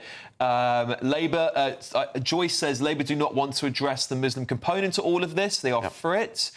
Carol says, Kai, you're defending the indefensible. I agree with that. So true. Robert Pattinson, which I might be an alias. I don't think isn't he quite famous, Robert Pattinson? Very, Could be a regular. Welcome if you're watching. We've got celebrity viewers here. Bite your neck. Just to summarise very briefly, because we've got long. Why is there a cover-up? Because the powers that be are scared they will be found out for ignoring the issue, including Keir Starmer. There you go. There you have it. Keep those coming in, please, everyone. We love reading them. Everyone here looks at those comments, so we'd love to hear what you have to say. But we're now going to talk about something also very, very interesting. I'm pleased to welcome founder Standing for Women, Kelly J. Keane, to the show. Kelly, thank you so much for coming on and joining us this evening. I'd like you to give us a little bit of background as to what's happened here, but of course, maybe just to give the audience some heads up on what has happened here. TikTok, a social media platform, you are brilliant on there, and you were removed from the platform and only reinstated after appealing it a couple of times. What was the circumstances that led to your removal from TikTok? Well, basically, I speak quite clearly and truthfully. And I've been speaking about men not being women for quite some time. And that got me kicked off repeatedly.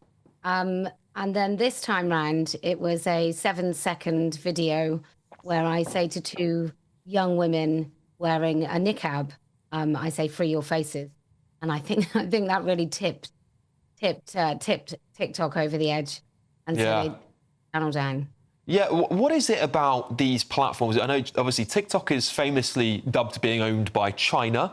I know America is going through a process right now to remove that ownership and bring it into American hands. But is there a sense that there is this ideological agenda, perhaps maybe even a foreign one, doesn't have to be a British one, but a foreign one? I'll give you an example. I've been cancelled off of TikTok myself. I haven't been completely removed, but I've had videos taken down. I had a comment the other day taken down just on deportations. You're not allowed to say the word deport, apparently. What is it about that platform in particular, which seems to be the worst one of them all, and how have we got to this point, in your opinion? Well, if we all like to put on a nice tinfoil hat, we could say that if you wanted to destroy the West, if you were China and you wanted to totally corrupt our youth and destroy us from within, then you would use information as a really good tool.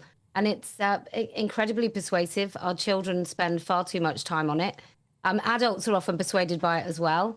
And you can really change the world on these social media platforms with these little kind of firing of serotonin and making everybody feel good, and at the same time totally undermining genuine human connection and making everyone feel absolutely sort of rock bottom self-esteem wise. Yeah, of course, parents will be hearing things like this and wondering whether they should allow their children to be on TikTok. Do you think it's eating itself alive with all of these constant stories about cancellations from their platform?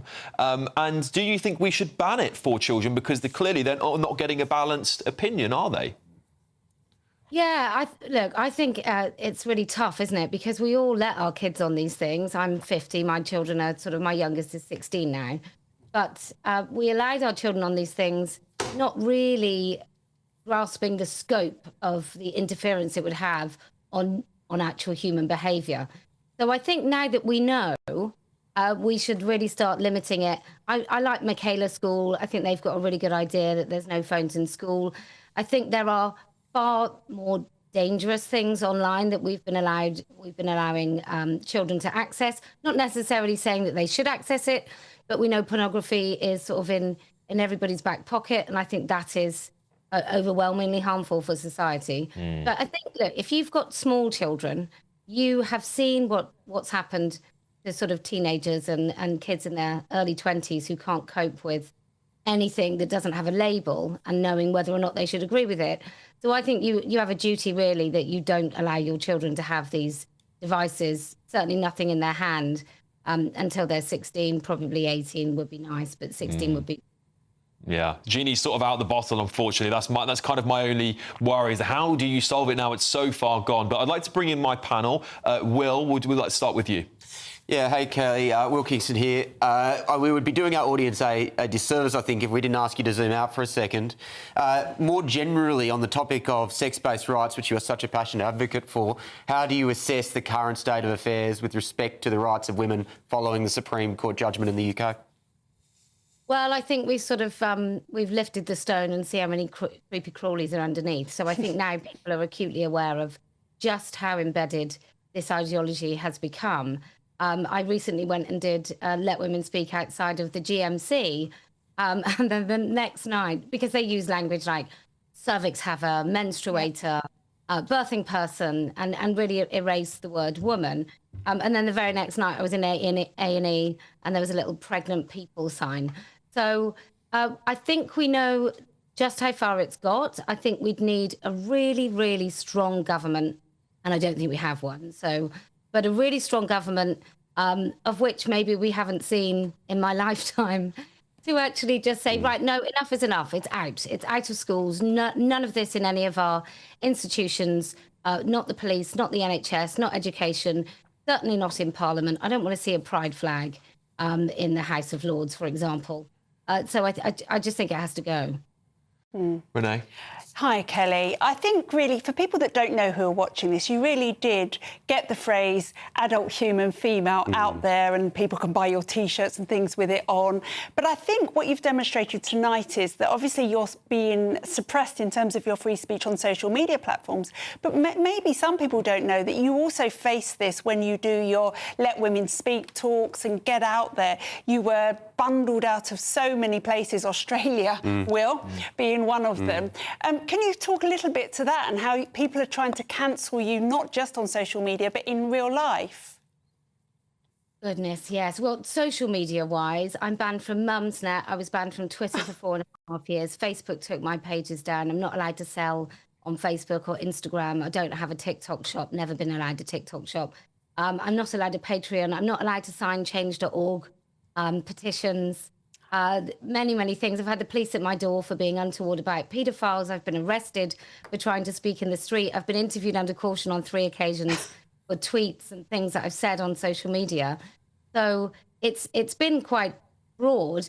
And then there's the public square bit, which I decided we would have to go and talk in the public square, the good old-fashioned one where you talk face-to-face with people.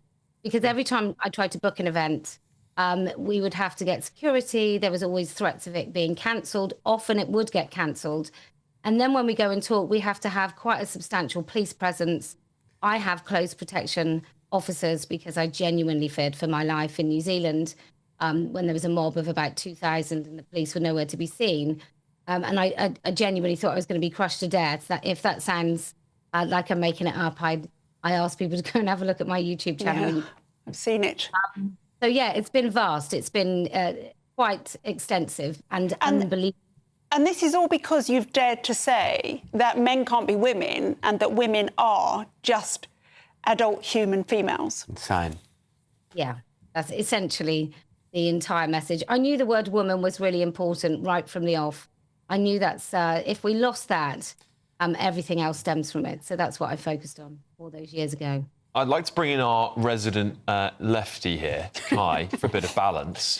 Kai, you know, you might correct me in a second, but you may be one of those people who doesn't feel that we should use, or feels we should use things like birthing people. How do we reconcile reality with offence? Well, am I being interviewed? No, I mean, thank you for coming onto the show. I do appreciate it. What would your argument be back to those who would claim that actually some of your content goes further than just stating facts and so on, and you know your beliefs, and veers into actually quite hateful content? I'd say that they probably hadn't listened to me very carefully. That's what I would say. I don't think it's remotely hateful to tell people, to tell a man that he's a man. It protects women, and I think the fundamental basis of everything I do is about protecting women, women's spaces, girls, and we talk about mental health all the time, and it's often a bit sappy, but actually the gaslighting that is going on for children across the country, pretending that they have to be kind and enable men to be in their spaces, I think is absolutely disgusting. So I probably don't know if I've gone far enough. But if anyone thought I was hateful, I think they must come from a position of ultimate misogyny where they don't recognise the rights, the needs, and the privacy of women. Trey, would you like to ask something? Yeah, Kelly, Trey here. Someone that likes to be in the nuance of stuff, to be able to see both sides. I can have, on the one side, compassion for people with genuine gender dysphoria, but also for your fight for women's rights as well. If you were to zoom out a little bit, like 10 years from now, how do you see all of this playing out? Well, I see Labour kind of bulking a little bit. I don't see them really delivering what they need to. I think if, on many fronts, and I think if they don't, we might end up with the government we deserve. And so I think this will hopefully be a dim and distant past where most people pretend that they never, ever went along with it in the first place, and they always thought women should have their own spaces.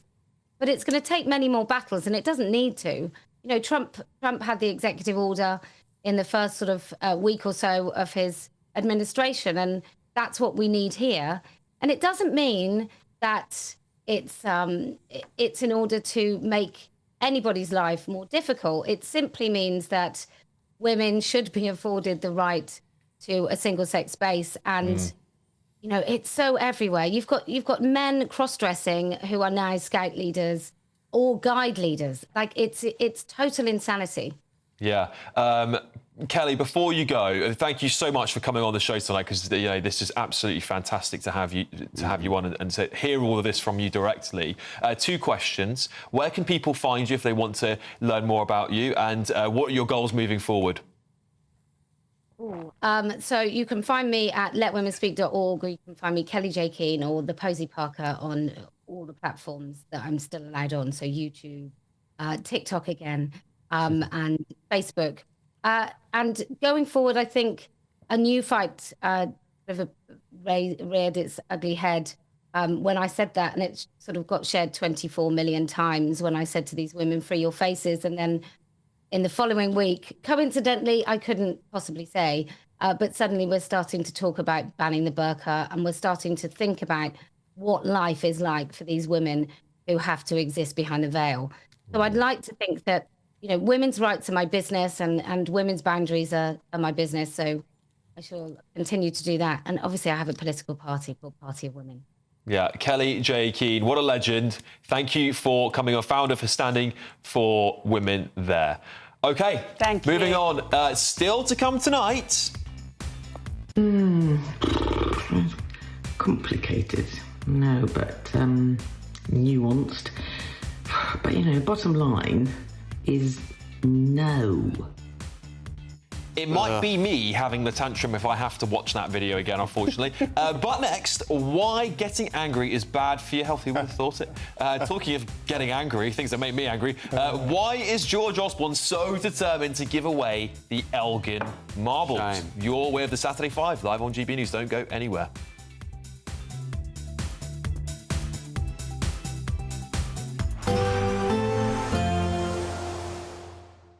Can't wait to get in that sea. Lovely and warm. Just like the feeling of having great travel insurance. All Clear Travel Insurance sponsors GB News travel destinations forecast.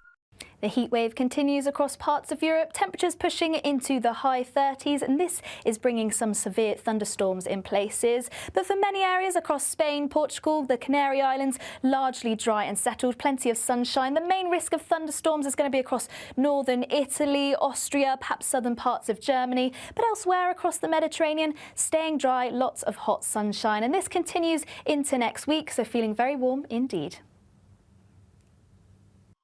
All Clear Travel Insurance sponsors GB News travel destinations forecast.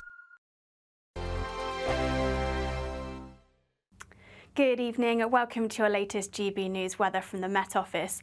So there's been plenty of heavy and thundery showers for many of us today, and there are further showers on the way as we go through the rest of the weekend, but these generally more scattered in nature.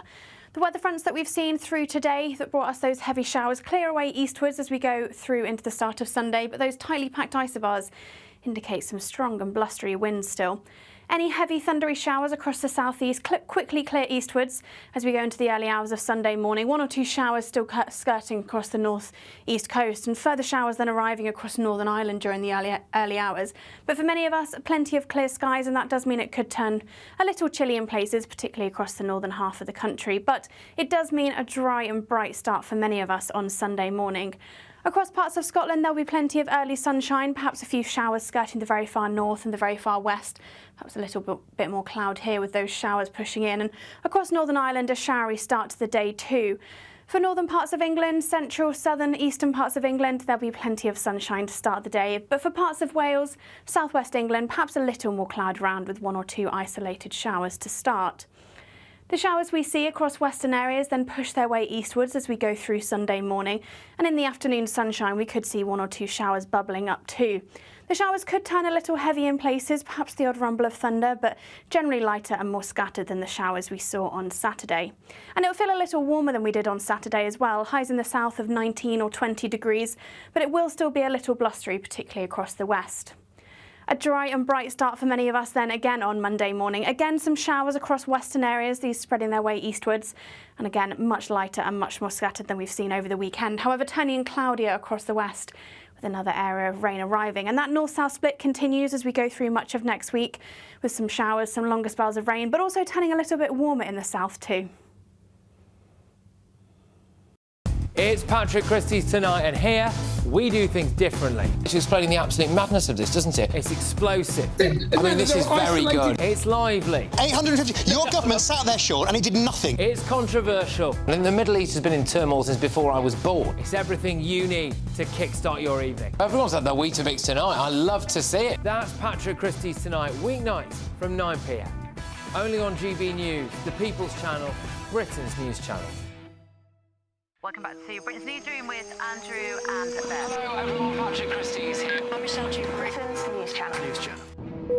Access the stories that matter to you. Take the GB News family with you on any device. And as long as you have an internet connection, tune in to GB News anywhere on the planet or beyond. GB News, the People's Channel, Britain's news channel.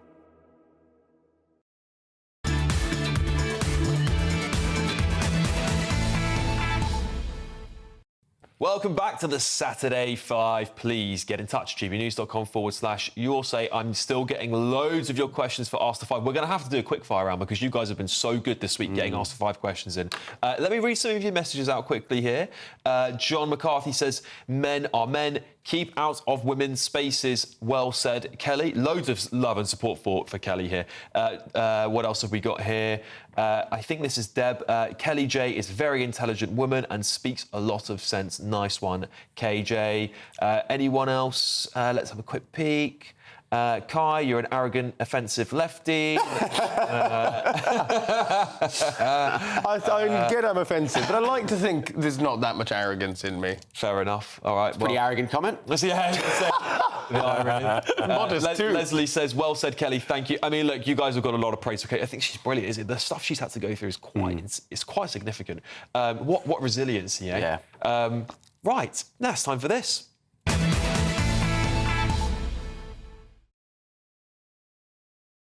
This is our Bunch of 5 segment for you all at home. We do a little bit of a different chat about other news of the week. Will, you're going to kick us off. What have you got? I've got a public service announcement, Alex. That is for all the history buffs out there. Get to the British Museum as quickly as possible before the liberal elites self-flagellating over the historic, colonial past of the UK take everything off the shelves and there's nothing left apart from the gift shop, because that will happen. George Osborne, the chair of the British Museum, has decided to give back the Elgin marbles to Greece on a long-term loan, which, by the way, is gaslighting of the highest order. whatever once they head to Greece. Do you honestly think those Elgin marbles are getting on a ship and coming back to the UK? Of course they're not.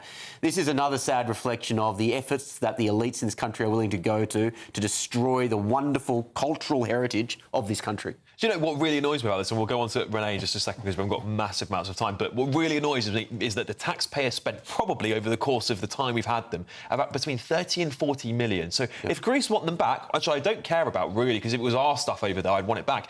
Pay us back for it. Because we saved those Elgin marbles from being destroyed by the Ottoman Empire. So, anyway, that really winds me up. We're not getting anything from it. Why do we keep giving things away for free, Renee? Honestly. Over to you. OK, so let it not be said that I'm not fair, and now I want to defend men's right, the men to have the right to have their own space. So, men's sheds, it was designed, first of all, in the 80s, in Australia, for men to go for their mental health, to chat to other men and just stay sane. And I completely get it. And it's really done a fantastic job for men across the country. And then they appointed Caroline Ellis as CEO. Lord knows why. She was previously a director of Stonewall, where she changed it from a gay charity into a trans lobby group. And now she's doing the same. Now she's saying that men's sheds needs to be inclusive. And you know what that means? Men's sheds are going to have to admit women. And I think it's wrong. I think leave the men somewhere to go. 15 men a day in the UK commit suicide. Stop this. We can all have places of our own, men and women. But also talk about the irony of a group which is literally based on segregating based on biological sex, having a Stonewall director come in to lead them. It's mad. Why did they do it? Yeah, I think you're right. Men need their space, don't they? They need space, especially looking at the crisis of men's mental health. They need a space that they can call their own, you know. Plus, it's Mental Health Month as well, isn't it? It is. That's a really good plug, actually, yeah. Check your mental health, guys. I quite enjoy men's only spaces. Yes, I've heard you do, which may be where you got that love bite, hey? Was it a public display of affection, guy? The audience are fuming about it tonight, rightfully so. Rightfully so. Let me talk to you about the bromance fallout of a lifetime. I'm quite sad about this because I do like both of these guys in their own way. They're real egos, but Elon Musk and Donald Trump have had a very, very public breakup. Of course, it all started just not that long ago when there were rumours circulating that Trump was finished with Elon Musk and that he was going to sack him from his job. It obviously plugged on a little bit further, and then obviously Elon Musk left. Trump gave him the gold key to the White House. It seemed amicable, sort of. He did have a black eye, Elon Musk, at the time, so you wonder if there was a physical scrap now. And then not long after that, days later, Trump tweeted that Elon Musk had lost his mind. That then spurred Elon Musk to post saying that Trump should be impeached because he was part of the Epstein files. Trump then responded to that by saying, Trump's team responded to that. Many of his members said that they should deport Elon Musk back to South Africa. Elon Musk continued on, of course, attacking Trump, saying that his policies are far left and things like this. Then Trump said he's going to sell his Tesla. Now Elon Musk has deleted his impeachment tweet. This, you couldn't make it up, could you? What simulation are we living in for these two egos to be fighting like this? It's like toddlers a little bit, isn't it? You say you could make it up, but this was completely inevitable. Yes. The world's most powerful man, who's a billionaire who loves himself and is riddled with dementia, and the world's richest man, who is riddled with ketamine. OK, Trey. Sorry, I've got long. Trey, go on. When I spoke about leadership, I think this is what I'm seeing. It's almost like children, isn't it, a little bit? One's got Tourette's and one's got a big ego as well. I mean, come on. Why does it have to be done publicly? I don't know. Go on, you're next. Oh, me? Yeah. OK, sorry. There's me still talking about Trump. Right, so I want to talk about rip-off Britain and why young Brits are looking elsewhere. So it's a story about how you need to earn $28,000 plus just to start repaying your student loan. Average rents in the UK have skyrocketed to an average of $1,386. And there's so many young people now leaving the country. And I think it's quite sad. And it's something we don't really speak about a lot. Now as a new father for me, I do think about what kind of world is my son going to grow up into? You know, are we going to have this sense of young people, just this mass exodus away from the UK to other shores where things are not so expensive? There've been a ton of people already going to places like Dubai. People are going to places like Portugal. Still, Spain is quite on that list. Why is it so expensive over here? And why do so many young people have this sense of despair for their future here in the UK? Yeah. I would add as well, it's a particular problem for the Conservative side of politics, because if people feel like they don't have anything to conserve, they're not going to support them. OK, we've got to move on, unfortunately. Kai, what have you got for us? Well, I'm going to encourage the audience, as if they didn't need more, to relax, sit back, crack open the Sauvignon Blanc, because a study published by The New Scientist that came out recently says that getting angry even for a few minutes can change the function of blood vessels, making it more likely to have strokes and heart attacks. I mean, Dr. Renee, what do you make of this one as our resident doctor? I think it's absolutely true. I think we already know that stress is a major contributor to heart disease, so we know this. So I don't think this is a shock, and I agree. So be calm, everybody. Yeah. Don't get wound up by Kai. I know it's hot. Yeah. Don't get too angry. All of us in this panel will probably headed to a very early grave, unfortunately, so get the tributes ready. Still to come tonight. Break the siege of the silence. Just wait till you see who he's sitting next to. You're with the Saturday 5, live on GB News.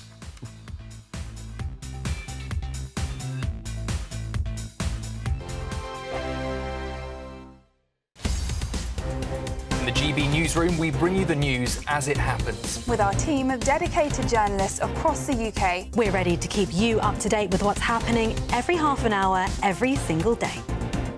Bulletins here on GB News, the People's Channel, Britain's news channel. Martin Daubney, weekdays from 3 p.m. To try and get rid of the St George's flag. Well, firstly, I think a woke landing craft drove through our interview at 10 miles an hour. But answering your question, I was asked to change a whole bunch of things on that spring picture. And to this day, I don't know why. As I said previously, it was just selling very, very well. And all of a sudden, the skids hit, and I was told to remove several things for God knows why. You know, it's been selling very well, so why would you want to change it? And to this day, I don't understand. Well, as the old saying, if it ain't broke, don't fix it. So, Mike, we see there the St George's flag. Let's get the next picture up. There's a saucy window cleaner halfway up the ladder there, peeking into a soap-covered, buxom young beauty. Presumably that's also anti-woke these days. Well, you know, I have to enjoy myself when I'm drawing something. I'll sit there drawing blokes all day. So the person in the bath you made trans, fair enough. If you can't beat them, join them. And what about the Morris dancers? Well, they didn't even like Morris dancers, mate. Yeah, the other thing is you've got to remember I live in Bognor Regis, so we're used to innuendo and lunacy. So the fact of the matter is they censored your jigsaw, you told them to go and shove it. Do you think this is, you got a quick 30 seconds, any regrets on what you did? No, not at all. I'm English, I'm very proud of my country. I don't care what anyone does, I don't want to join their club, but they're quite happy to do it. But I don't understand a professional suicide that company seem to do by upsetting all the regulars that love doing my humour. GB News. GB News.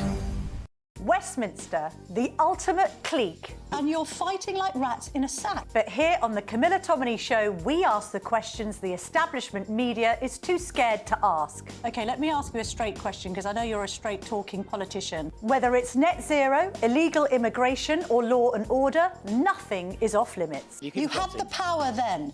Yeah, as I and say, now you've lost it. That's the Camilla Tominey Show, a politics show that's fearless. But no, let me finish my question if you don't mind, because it is my show. Sundays at 9:30, only on GB News, the People's Channel, Britain's news channel.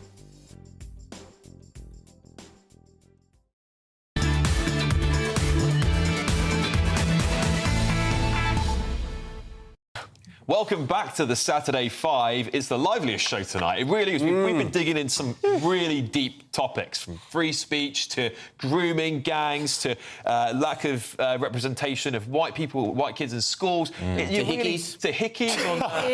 Can we get a close-up of that? No. God. No. There you It go. might have been self-inflicted to look cool. Yeah, I think you might be right. people off. You know, I've just read something really brilliant. Can I read it? Of course you can. Stephen Charles says that Elgin marbles, the Labour government should give them back and then pay Greece $5 billion compensation and $1 billion for the next 30 years. Because isn't that how they negotiate? Yeah. Well, it's kind of based on that, because we did pay for them. I mean, this cost us like 40 million. Yeah. Anyway, there you go.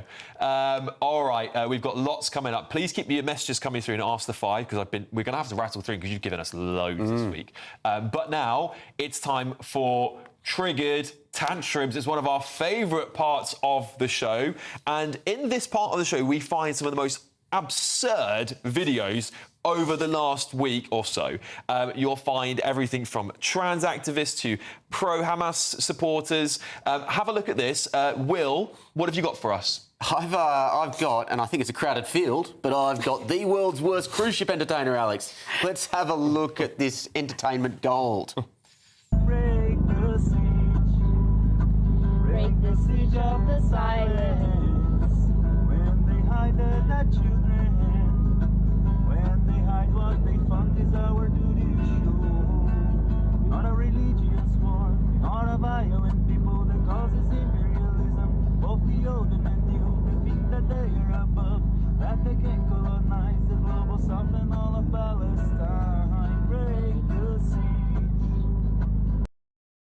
That's enough. That was, of course, on that little doom goblin Greta Thunberg's yacht. She's in her Euro summer cruising phase of her life, and so she's decided to go and save Gaza after unsuccessfully failing to save the planet. God, they're cringe, aren't they? I'm just waiting for Israel to imprison her. She's got bored of clearly climate change was not profitable enough anymore. Isn't it weird, though, how they've all got the same, things that they go after, one after the other? The omni-cause, I think, is the word that's been used. The omni-cause, I love that. Renee, what have you got for us? OK, so I've got a clip to play you. I'll just let it play.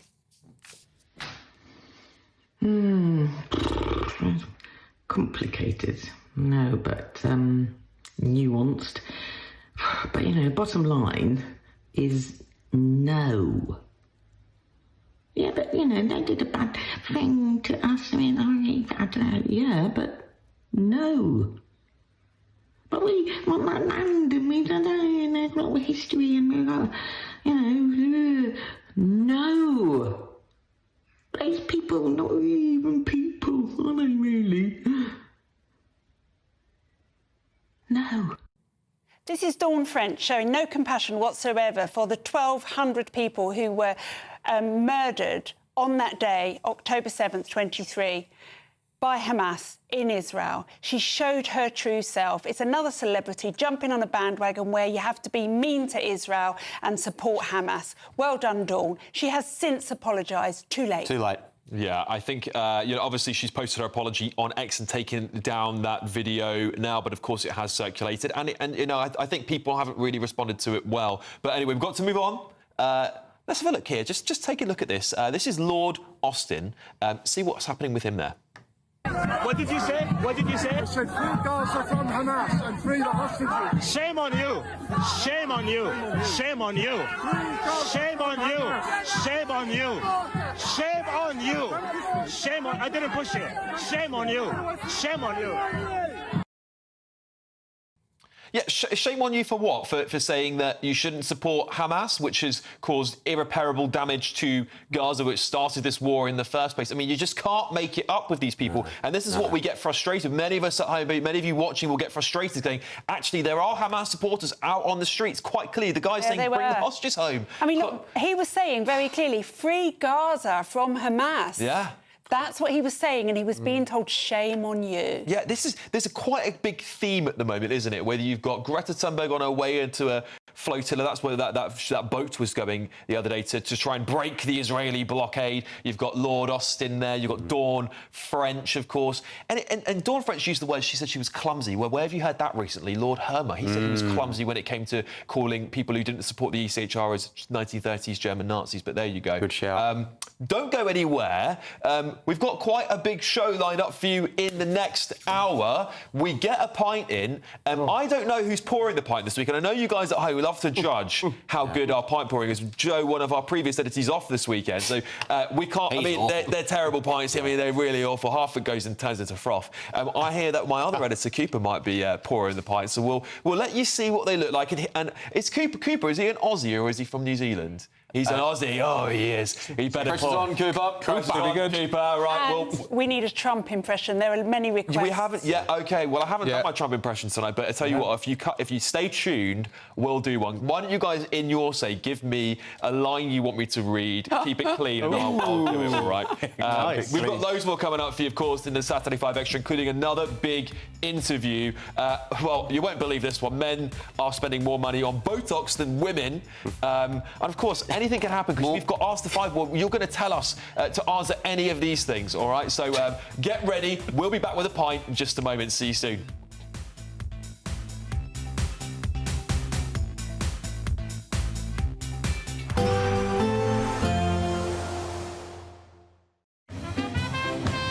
There will be a light breeze in the morning, leading to a warm front. Boxed heat pumps, sponsors of weather on GB News. Good evening and welcome to your latest GB News weather from the Met Office. So there's been plenty of heavy and thundery showers for many of us today, and there are further showers on the way as we go through the rest of the weekend, but these generally more scattered in nature. The weather fronts that we've seen through today that brought us those heavy showers clear away eastwards as we go through into the start of Sunday, but those tightly packed isobars indicate some strong and blustery winds still. Any heavy thundery showers across the southeast quickly clear eastwards as we go into the early hours of Sunday morning. 1 or 2 showers still skirting across the north-east coast, and further showers then arriving across Northern Ireland during the early hours. But for many of us, plenty of clear skies, and that does mean it could turn a little chilly in places, particularly across the northern half of the country. But it does mean a dry and bright start for many of us on Sunday morning. Across parts of Scotland, there'll be plenty of early sunshine, perhaps a few showers skirting the very far north and the very far west. Perhaps a little bit more cloud here with those showers pushing in. And across Northern Ireland, a showery start to the day too. For northern parts of England, central, southern, eastern parts of England, there'll be plenty of sunshine to start the day. But for parts of Wales, southwest England, perhaps a little more cloud around with 1 or 2 isolated showers to start. The showers we see across western areas then push their way eastwards as we go through Sunday morning, and in the afternoon sunshine we could see 1 or 2 showers bubbling up too. The showers could turn a little heavy in places, perhaps the odd rumble of thunder, but generally lighter and more scattered than the showers we saw on Saturday. And it'll feel a little warmer than we did on Saturday as well, highs in the south of 19 or 20 degrees, but it will still be a little blustery, particularly across the west. A dry and bright start for many of us then again on Monday morning. Again, some showers across western areas, these spreading their way eastwards. And again, much lighter and much more scattered than we've seen over the weekend. However, turning in cloudier across the west with another area of rain arriving. And that north-south split continues as we go through much of next week with some showers, some longer spells of rain, but also turning a little bit warmer in the south too. There will be a light breeze in the morning, leading to a warm front. Boxed heat pumps, sponsors of weather on GB News. £54,321 in totally tax-free cash could make your year the best yet. How would you react if you got that winning call? Oh my God, I'm going to cry. Oh my God. Thank you.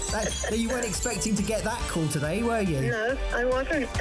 For a chance to win £54,321 cash, text cash to 63225. One entry costs £2.50 plus 1 standard network rate message. Or text bonus to 63225. 5 entries cost £5 plus 1 standard network rate message. Go to gbnews.com/win. Entries start at £2.50. Call 0903 686 3232. Calls cost £2.50 plus your network access charge. Or post your name and number to GB14 PO Box 8690 Derby DE1 9TT. UK only. Entrance must be 18 or over. Lines close at 4 p.m. on the 1st of August. Please check the closing time if listening or watching on demand. Good luck. Westminster's full of talk, but out here, it's the real world. Am I allowed to talk now? No, that's it. This is where it matters, real people and real lives. That's what politics is all about. The fact is Trump made a good start. No. Straight answers, no spin, and just a couple of pints. How many fingers have I got up? About 10. So join me for Lee Anderson's Real World every Friday at 7 p.m. only on GB News. The People's Channel, Britain's news channel.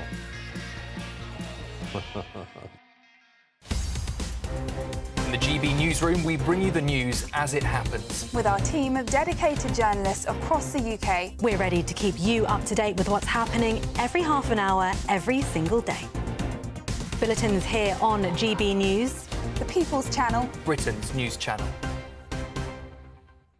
We're proud to be GB News, the People's Channel, and as you know, we always love to hear your views. Now, there's a new way of getting in touch with us at gbnews.com/yoursay. By commenting, you can be part of a live conversation and join our GB News community. You can even talk to me, Bev Turner, or any of the members of the GB News family. Mornings don't have to be tiresome, especially if you have the right company. Wake up to news as it happens, opinion and debate, and of course, a little bit of entertainment too. Because when the kettle's on, we're on. That's Breakfast on GB News, a show worth waking up for. Every morning from 6 a.m. Only on the People's Channel, Britain's news channel. We'll spread the news, you spread the word. No matter the state it's in, this is our nation. Join me, Jacob Rees-Mogg, for a genuine, honest discussion on where we have been, where we are going, and where we are with the people who set the direction. That's State of the Nation every Monday and Tuesday at 8 o'clock. Only on GB News, the People's Channel.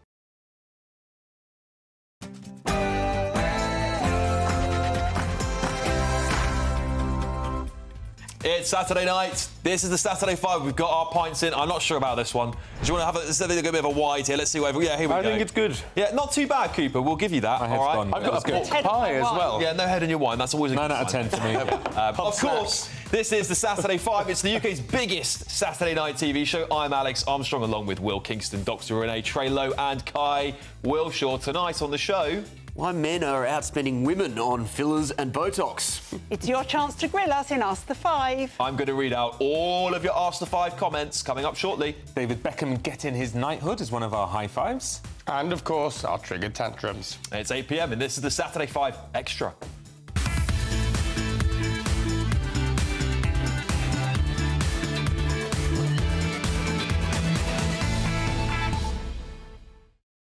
Oh, we love this part of the show. That pint just really hits, doesn't it, after the second Well, you need it, don't you? I hope you're having a pint with us at home. If you are, let me know what you're drinking, because we'll see if we can match up pints.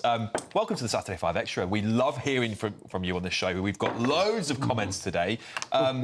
Maybe I'll just read out a couple. But first, of course, we're going to have Ask the Five coming up, because we've got videos. People send the videos into us. Nothing's off limits. But before that, before we start ripping into each other for another hour, it's your Saturday Night News with Sam Francis.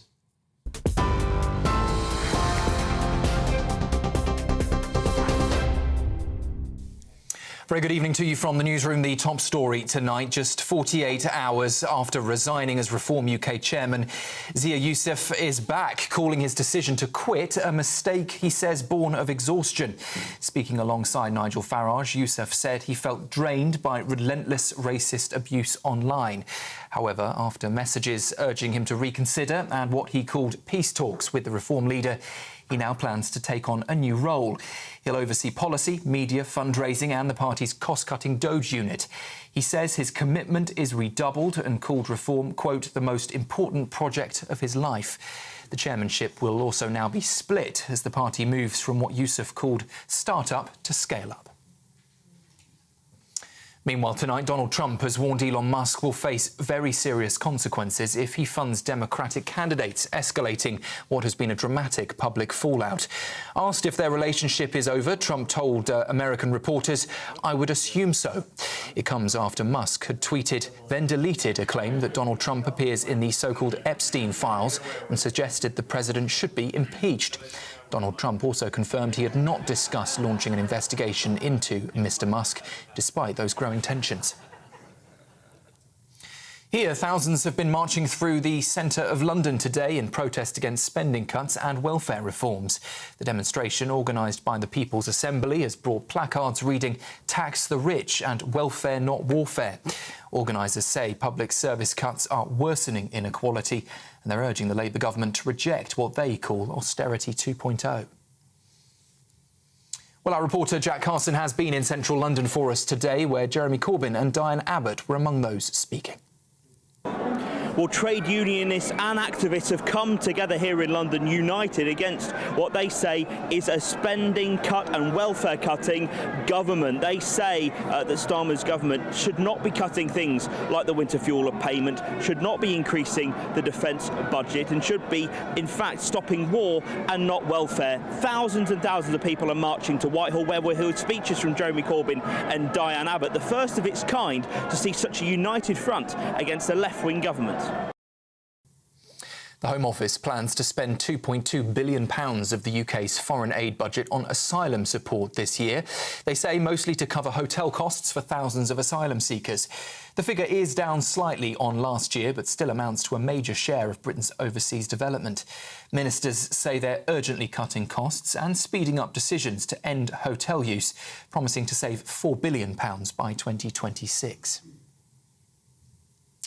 Russia has launched its largest drone attack yet on Ukraine's second city, Kharkiv, killing at least 3 people and injuring 21, including a baby and a 14-year-old girl. The city's mayor called the assault open terror, with 48 drones, missiles and bombs hitting homes and industrial sites overnight. It follows Ukraine's drone strikes on Russian airfields last weekend, which reportedly damaged 40 Russian warplanes. Meanwhile, a planned prisoner swap has also stalled, with both sides accusing each other of breaking the deal. And Dawn French has apologised unreservedly after posting a video about the war in Gaza that critics said appeared to mock the 7th of October attacks. The comedian took the clip down after it sparked anger across social media for its tone and content.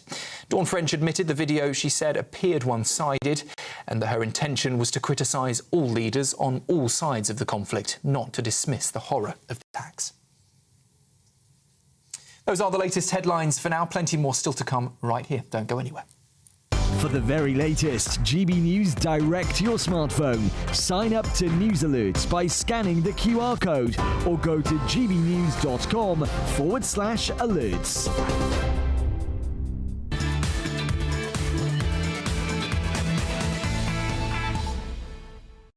Welcome back, everybody. It is time for Ask the Five. Here it is.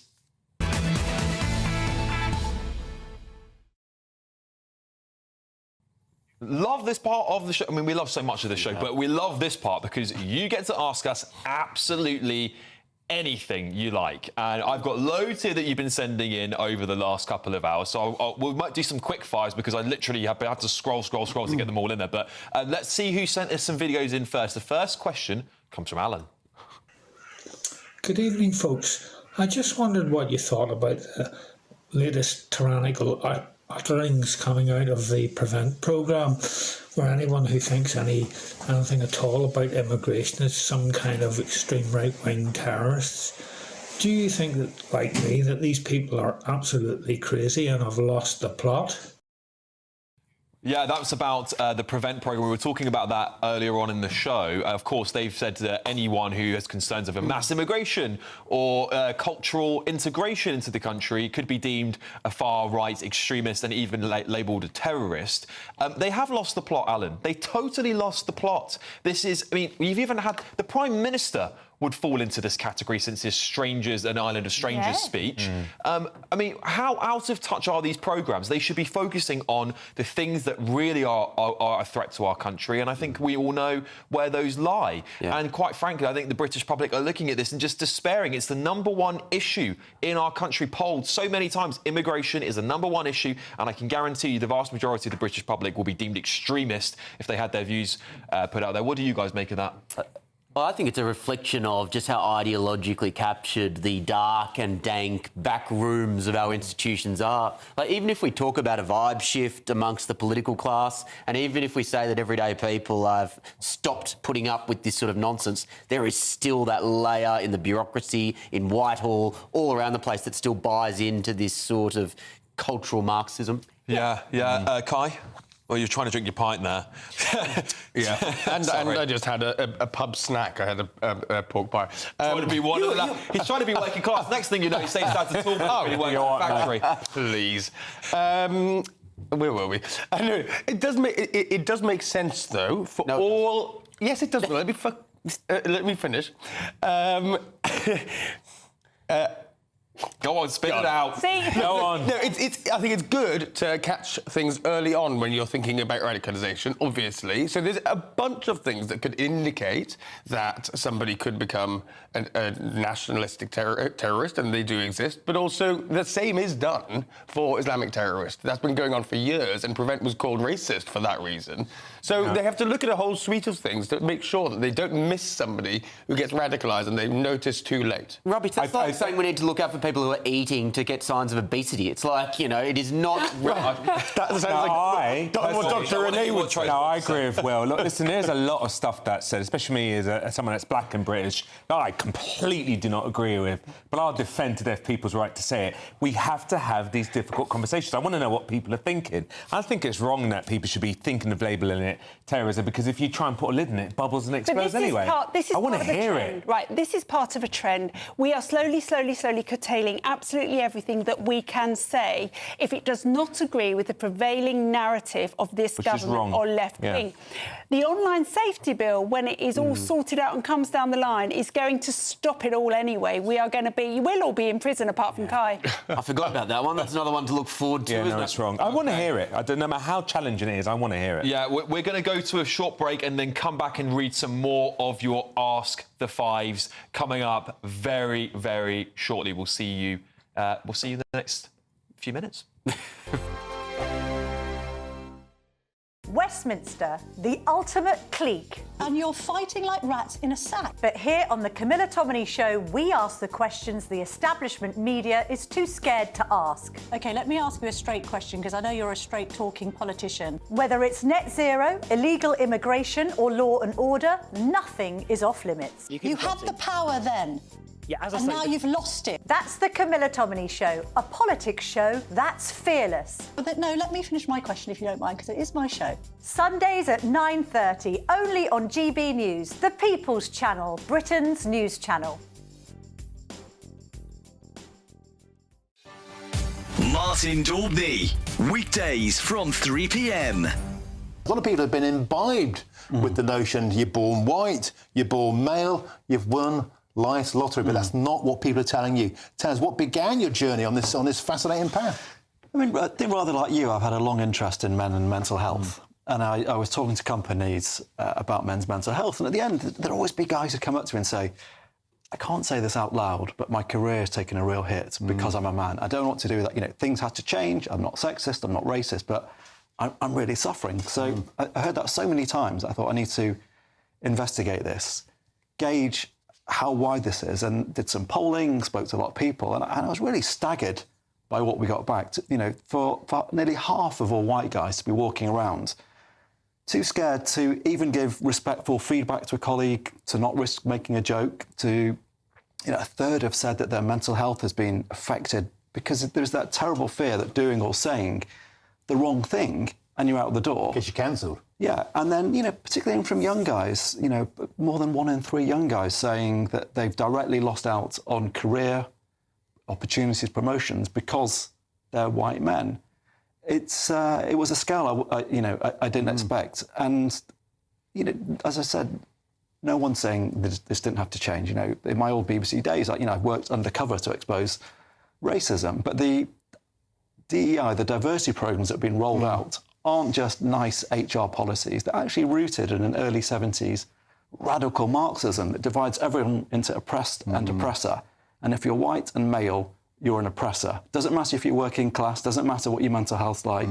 You're already seen as top of the pack. And as we know, it's a massive distortion of what it's like for most guys.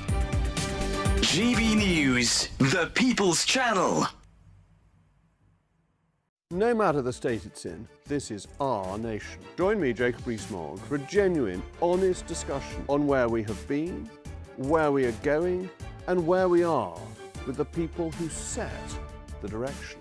That's State of the Nation every Monday and Tuesday at 8 o'clock, only on GB News, the People's Channel.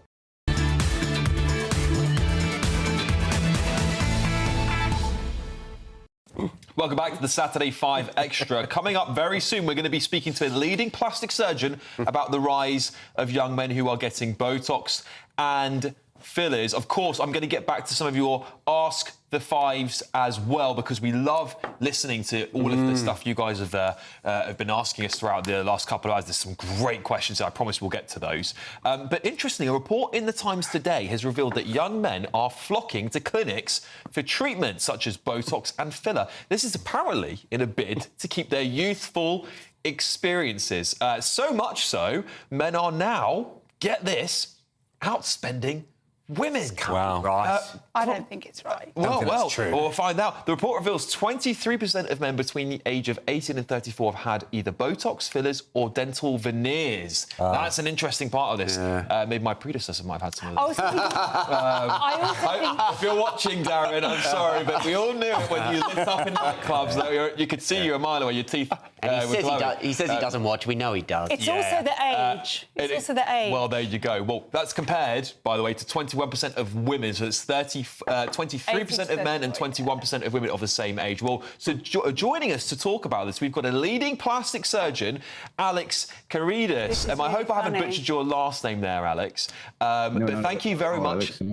Thank you. Well, thank you for joining us. Really appreciate it. I need to just express, conflict of interest here. Thank you, Renee. Renee's just got to express a conflict of interest. Alex did my boobs. Oh, wow. What a small world. Bombshell interview tonight. Bombshell interview. I don't know if we should ask questions about it. That's not a conflict of interest, it's though. Not before the watershed, Alex. I didn't know it was you, Alex. Good job, Alex. Alex, so on a serious note, let me ask you this. Why do you think there is this all of a sudden rise in men, particularly, getting Botox? Of course, there's always that phrase, grow old gracefully, which I assume most men sort of take to heart. But what is fueling this rise in men getting Botox, fillers and otherwise? Well, a surprise, Alex. I mean, listen, men are just as vain as women are. I mean, at the end of the day, this is the bottom line. And I think it's just a natural sort of evolution and extension of our obsession or interest with all things health related. Everybody wants to improve themselves. They eat better. They go to the gym more frequently. They look after their teeth, look after their skin. And I think with the advent of social media, you're constantly looking at cameras, whether that's the selfies or whether you're sort of exchanging cameras all the time. So you're constantly being bombarded and being made aware of your own image. And so people start to question these things and start to think, well, hang on a second, maybe I can improve this or get it better. Yeah, do you think that social media is causing this rise in plastic? I'm sure business is booming for you, and I'm very happy for you. But there'll be many people out there, maybe with younger children, particularly we're talking about that age range there, that might be concerned that their kids can get addicted to it, because obviously you see those stories of people who just take it way too far and it changes their whole face irreversibly. Do you think that social media is to blame for the rise in this? I mean, I don't think we can put the blame entirely on that, but I think certainly it does play a role. And you're right. I mean, there is always the worrying that people get too obsessed and too fanatical about this thing, and they go to extremes. And I get patients coming to me sometimes asking for things that you think. I look at them, I think, what are they talking about, really? There really is no problem here. But they see a problem and they magnify the problem in their mind. That's a problem. Yeah, I'd like to. Of course, I've got Dr. Renee here. It's great, two doctors in the same room, so to speak. Dr. Renee. Hi, Alex. Alex, as you know, I used to have my own clinic, but I stopped that a couple of years ago when I did more of this kind of stuff. And I think for me, the most frustrating thing was seeing people who had been to practitioners that weren't doctors, who weren't qualified, who were coming with really nasty complications that could have been so easily avoided. And I think people don't understand that these things are safe if you actually have them done in the right people's hands. And I don't know if you're experiencing that too. Absolutely, and I think also the other thing is when to say no, and explain to the individual, really this is not in your interest. This is not really going to make you any better. It's going to make you look different. It's going to distort you, but it's not going to make you look better in any sense. So you need to be able to have the courage to be able to tell that to patients. And unfortunately, not everybody is that way. People say, "Sure, cross my palm with gold, and I'll do whatever you like." But that's not a good attitude either. Yeah, Will. Yeah, Alex, I'm tempted to ask you about Renee's boobs, but Please don't. My editor will take us off air. Doctor-patient confidentiality, I suppose. The question would be, is there a risk that these sorts of operations can be a quick fix for young men who are dealing with really deep-seated issues around self-esteem or confidence or many of the other different psychological ills which afflict so many young people today? Yes, I mean, it's true. It's really interesting because if you actually talk to these patients, on sort of more in-depth level, you'll understand that a lot of these sort of problems arise from younger childhood, and it almost stays with them throughout the years. And even though their bodies have changed and they've evolved, they still see what they were seeing back then. And it's interesting; they can't shake that off a lot of times. And it's really about talking to these patients and trying to understand exactly what the problem is, why they feel bothered, whether they feel their self-esteem is low as a result of that. And maybe in certain situations, you need to ask for the assistance of maybe a psychologist to help them sort of maybe go through some of these conflicting problems. OK, thank you so much for joining us. It's a fascinating discussion there. Leading plastic surgeon Alex Christys, thank you for coming on to enlighten us on this very, very changing nature of society. OK, after the break, we're going to go through... we're going to do some... Oh, well, actually, we're not going to do it. Sorry, beg your pardon. I'm getting told we're not doing that. I'm going to do some Ask the Five. OK, love it. Let's do this. Great. Let's do this. Right. OK, where shall we start? OK, let's see. Robert says, Ask the Five. We've given public sector pay rises above a national inquiry into children rape gangs and in some cases murders. If this is a cover-up, those opposing it know who some of the perpetrators are. Is this why it's vital to have a national inquiry? I'll ask this one to... let's do a quick fire. Yes or no around the panel, starting with you, Will. Could you just clarify what exactly you mean by the question? Because with a national inquiry, you are compelled to give evidence. There's a legal component to it. Is it the reason they don't want the national inquiry? Yes. We should have a national inquiry, yes. Yes. Yes. Yes for me. Yes. Yeah, they're not covering... We wouldn't be able to say yes or no. Go on, yes or no? Yes, there should be a national inquiry. Is that the question? Oh, OK. That's the question, yeah. That's the question. You are I've said that before. Me earlier. I was sort of forced to. No, but my view is that this issue has become so prominent that it's inevitable that there has to be one because it's not going away. The half measures really won't cut it at this point. OK, one for you, Kai, here. Ian says, Kai, if you had to choose between Starmer and Miliband to give you a love bite, which one would you choose? That's a good one. And that's a tough one. But as we've seen what Ed Miliband does with a bacon sandwich, I think probably Keir Starmer. Yeah. Yeah, but let me ask the rest of the panel. Starmer would be safer because it would be softer, and Miliband is such a zealot that your neck would be attacked in such a vicious way. It would have to be Starmer. Miliband, because perhaps I could murder him and save the world. Oh, Christ. If you absolutely had to, and my son's life was at stake, Starmer. Yeah. OK. Chris, just quickly, before Renee gets imprisoned, that was satire. I'm reporting you right now, Renee. Another Ask the Five from Jennifer. Do Reform need to appoint a new chairman? I think the answer is yes, because Zia Youssef is not going back into that role. Who would you suggest if you could pick anybody? Will? I'll need to think about that one. I mean, it will never happen, but Ben Habib would be a great choice. Yeah. OK. Yeah. Trey, is anyone in mind? It could be anybody. Ben Habib would be quite an interesting one, isn't it? You know what? I think Tommy Robinson would be the perfect say that. Yeah, because but I'm biased and I have a vested interest in Reform not doing well. Yes, I thought you might. I am a Labour supporter. What about Anne Widdecombe?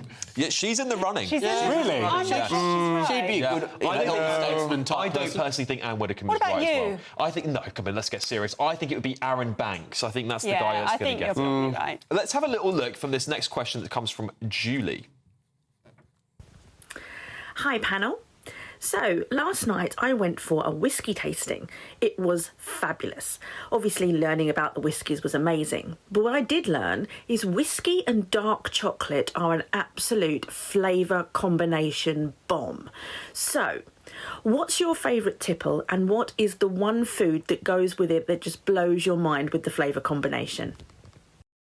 That is a really difficult question. That's a hard one. I'm going to go to our in-house Alki, Kai. I'm only joking. I'm just winding you up. What would you, if you just... Actually, well, as you know... I know your answer. As you know, just now, I had a little pork pie. I actually had 2 pork pies. Was it halal? With this pint. And no, it wasn't halal, Dr. Renee. No, it wasn't. Back to over to you, Will. What was yours be? I see a Guinness and a burger at the pub. Yeah, that's not a bad shout. A burger at the pub. See, as you know, I like rosé wine and I'm very partial to sushi.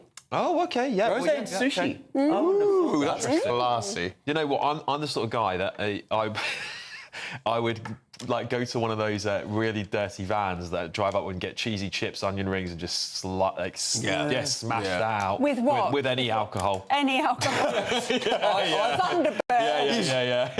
I'm a little bit past those days now, but I do remember really enjoying those as a student. Well, I actually think loaded fries are one of the great overrated foods. Oh, they're so much. No, Will, we're not talking about loaded fries. Let's make a very clear distinction. Cheesy chips and loaded fries are very different. You know, I don't know what you guys are talking about. Yeah, I know. I'm barely keeping up with that. It sounds horrific. Cheesy chips. I think for me it would probably be like a rosé and Thai or something like that. Something a little bit light. Okay. We're made. You poshies. We're posh. A bunch of poshies on this panel, I tell you that for sure. Nothing wrong with cheesy chips and onion rings after a long night. Oh. Right, let's have a look. We've got some more questions here. Anyone else got for Ask the Five ideas? Let's have a quick look at this. I've got one, haven't I? Let's have a quick do Reform need to appoint a new chairman? We've done that. Of course, the other question here is if any of you could be Prime Minister on the panel, who would you pick? It can't be yourself. So you're going to pick someone else on the panel to be Prime Minister. Who would you pick? It can't be you. You can't pick yourself. Someone else. Renee. Yeah, Kai? After I heard about the boob job, I just confirmed to me that Renee is the only choice for this. Would she be the first British Prime Minister to have had one? So who are you picking, Kai? Trey. Yeah. Prime Minister Trey. I like the sound of that. I'd probably pick you. Oh, thanks, Trey. I'd actually pick Trey because I think he's got a nice balance. Thank you. I think he'd probably appeal to the masses. I'll take the job. I can't pick Kai. It was like suicide. We have also a really interesting... This is not an Ask the Five, but technically, Will, he's pretty prolific on X. And he gets into these little spats every now and then, and he's had one with Rupert Lowe. Take a look at this. Well, what do you make of deportations? Well, Rupert Lowe's, of course, talking here about that. Maybe, Will, you could give us some context to the conversation. Well, Rupert Lowe, I think, made a very reasonable comment that there are certain baseline expectations if you choose to come to the country. And I can't read them there, but from memory, it was abide by our laws and values and basically be a contributing member of society. And I said to Rupert, deal, although I'll never, ever support the English cricket team. And he then responded in a very witty way, deport. Yeah, I agree. We should deport him. If you can't support the English cricket team, you should just go. I mean, you might not see him next week. He'll be back on a small boat. If we can get the camera onto me for a second. No, I need to say, I literally have Maggie Thatcher as my phone background. That's new. I've gone virtual to Maggie. That is horrible. I just want the audience... My producers reminded me the Ashes are this year, so this is the time where we might need to get Will off of our TV. Will, send him back on a small boat the other way. You have just switched off all of our Welsh and Northern viewers with showing Maggie. Yeah. OK, well, moving on. We're counting down to your best summer so far with, get this, 5, 4, 3, 2, 1. That's £54,321 in tax-free cash to be won. It's the biggest cash giveaway to date, and it could all be yours. Here's all the details you're going to need. It's our biggest cash prize to date, and you could win it. £54,321 in totally tax-free cash could make your year the best yet. How would you react if you got that winning call? Oh my God, I'm going to cry. Do you know what? I've never won anything like this in my life. Oh my God, this is amazing. Thank you. You weren't expecting to get that call today, were you? No, I wasn't. £54,321 could make you our biggest cash winner to date. For a chance to win £54,321 cash, text cash to 63225. One entry costs £2.50 plus one standard network rate message, or text bonus to 63225. 5 entries cost £5 plus one standard network rate message. Go to gbnews.com/win. Entries start at £2.50. Call 0903 686 3232. Calls cost £2.50 plus your network access charge, or post your name and number to GB14 PO Box 8690 Derby DE1 9TT. UK only. Entrance must be 18 or over. Lines close at 4 p.m. on the 1st of August. Please check the closing time if listening or watching on demand. Good luck. We've got this. I'm not going to repeat the conversation we just had here in the studio, talking about that story about plastic surgery. After the break, we go through our high fives, but first upcoming, it's your weather. Huzzah!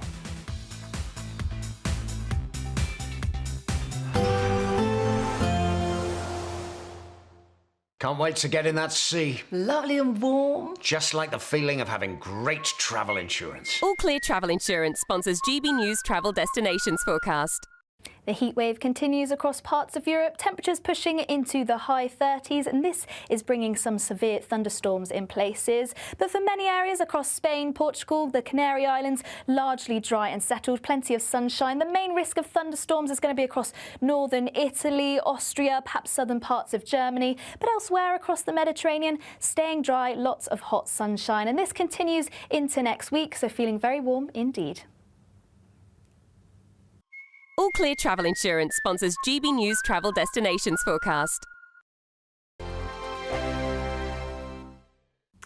Good evening and welcome to your latest GB News weather from the Met Office. So there's been plenty of heavy and thundery showers for many of us today, and there are further showers on the way as we go through the rest of the weekend, but these generally more scattered in nature.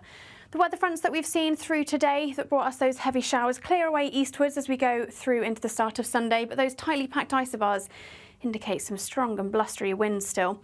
Any heavy thundery showers across the southeast quickly clear eastwards as we go into the early hours of Sunday morning. 1 or 2 showers still skirting across the north-east coast, and further showers then arriving across Northern Ireland during the early hours. But for many of us, plenty of clear skies, and that does mean it could turn a little chilly in places, particularly across the northern half of the country. But it does mean a dry and bright start for many of us on Sunday morning. Across parts of Scotland, there'll be plenty of early sunshine, perhaps a few showers skirting the very far north and the very far west. Perhaps a little bit more cloud here with those showers pushing in. And across Northern Ireland, a showery start to the day too. For northern parts of England, central, southern, eastern parts of England, there'll be plenty of sunshine to start the day. But for parts of Wales, southwest England, perhaps a little more cloud around with 1 or 2 isolated showers to start. The showers we see across western areas then push their way eastwards as we go through Sunday morning, and in the afternoon sunshine we could see 1 or 2 showers bubbling up too. The showers could turn a little heavy in places, perhaps the odd rumble of thunder, but generally lighter and more scattered than the showers we saw on Saturday. And it'll feel a little warmer than we did on Saturday as well, highs in the south of 19 or 20 degrees, but it will still be a little blustery, particularly across the west. A dry and bright start for many of us then again on Monday morning. Again, some showers across western areas, these spreading their way eastwards. And again, much lighter and much more scattered than we've seen over the weekend. However, turning cloudier across the west with another area of rain arriving. And that north-south split continues as we go through much of next week with some showers, some longer spells of rain, but also turning a little bit warmer in the south too. Hi, I'm Michelle Dewbs, and my show is your opportunity to cut through all the noise and dive in headfirst to some robust debates. Ideas clash. Situation, No, Because the failure is... You're deliberately avoiding my point. Nothing's held back. And if you think this is the end of it, wait for more. And we do not shy away from the difficult stuff. Sometimes I want to shake people and say, if only you understood. So join me on Dewbs & Co. weeknights at 6 p.m, only on GB News, Britain's news channel. Good Afternoon Britain isn't just about us. The wonderful thing about this programme is it's about everyone watching. It's an interactive programme. Well, there absolutely is something to see here, and we're going to be talking about it more. Whether it's breaking royal news, please bring us up to date, or indeed a particularly punchy speech in the House of Commons. Very, very curious. We bring it to you live, and then we bring you live reaction as well. That's Good Afternoon Britain, weekdays from midday. Only on GB News, the People's Channel, Britain's news channel.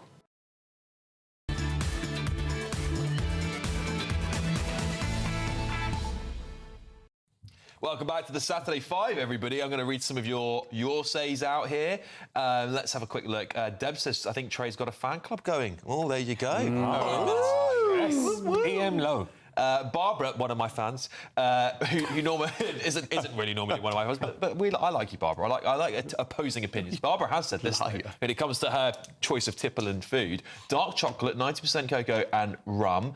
Definitely not whiskey. Different continents, funny taste buds. There you go. Grumpy Grandad, as wise as ever, has said, grow old gracefully. Your life shows on your face. Be proud of it. You are what you are. AM, when we're talking about that plastic surgery interview, AM says, I believe Dr. Renee is blushing. And finally, Tim says, it's great to see the five having a laugh and banter, all that beer and wine. Yeah, that's what we do in this hour. That's why it gets a bit wild. It's time now for a very nice part of the show. It's our high five, where we discuss our favourite moments from the past week. I believe Will's going to take it from here. Yeah, I really did love the Trump, Musk, Elon spat, but that was initially going to be it for me. But we have talked about that. So my new one, which I came through with, was the protest today in Cork, in Ireland. Tens of thousands of proud Irish men and women rallying for their country and against the evil impacts of mass migration. This is wonderful to see. I really hope that the message is heeded by our politicians. Unfortunately, I don't think it will.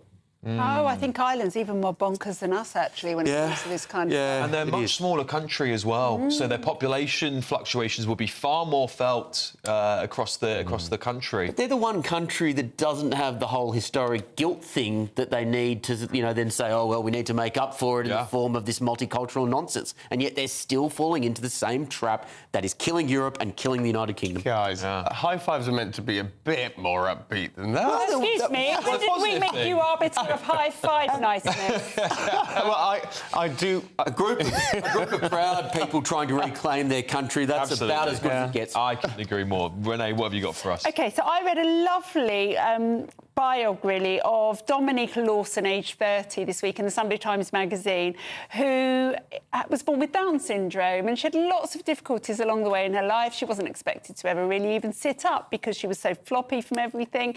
But her parents persevered. She worked really, really hard. And now, aged 30, she has got 2 jobs. She works as a waitress in a hotel and then in an events department at another hotel. And she says, I have Down syndrome and I have 2 jobs. People like me can work too. Good on you. The sad thing is that only 5% of people with learning difficulties are in paid work.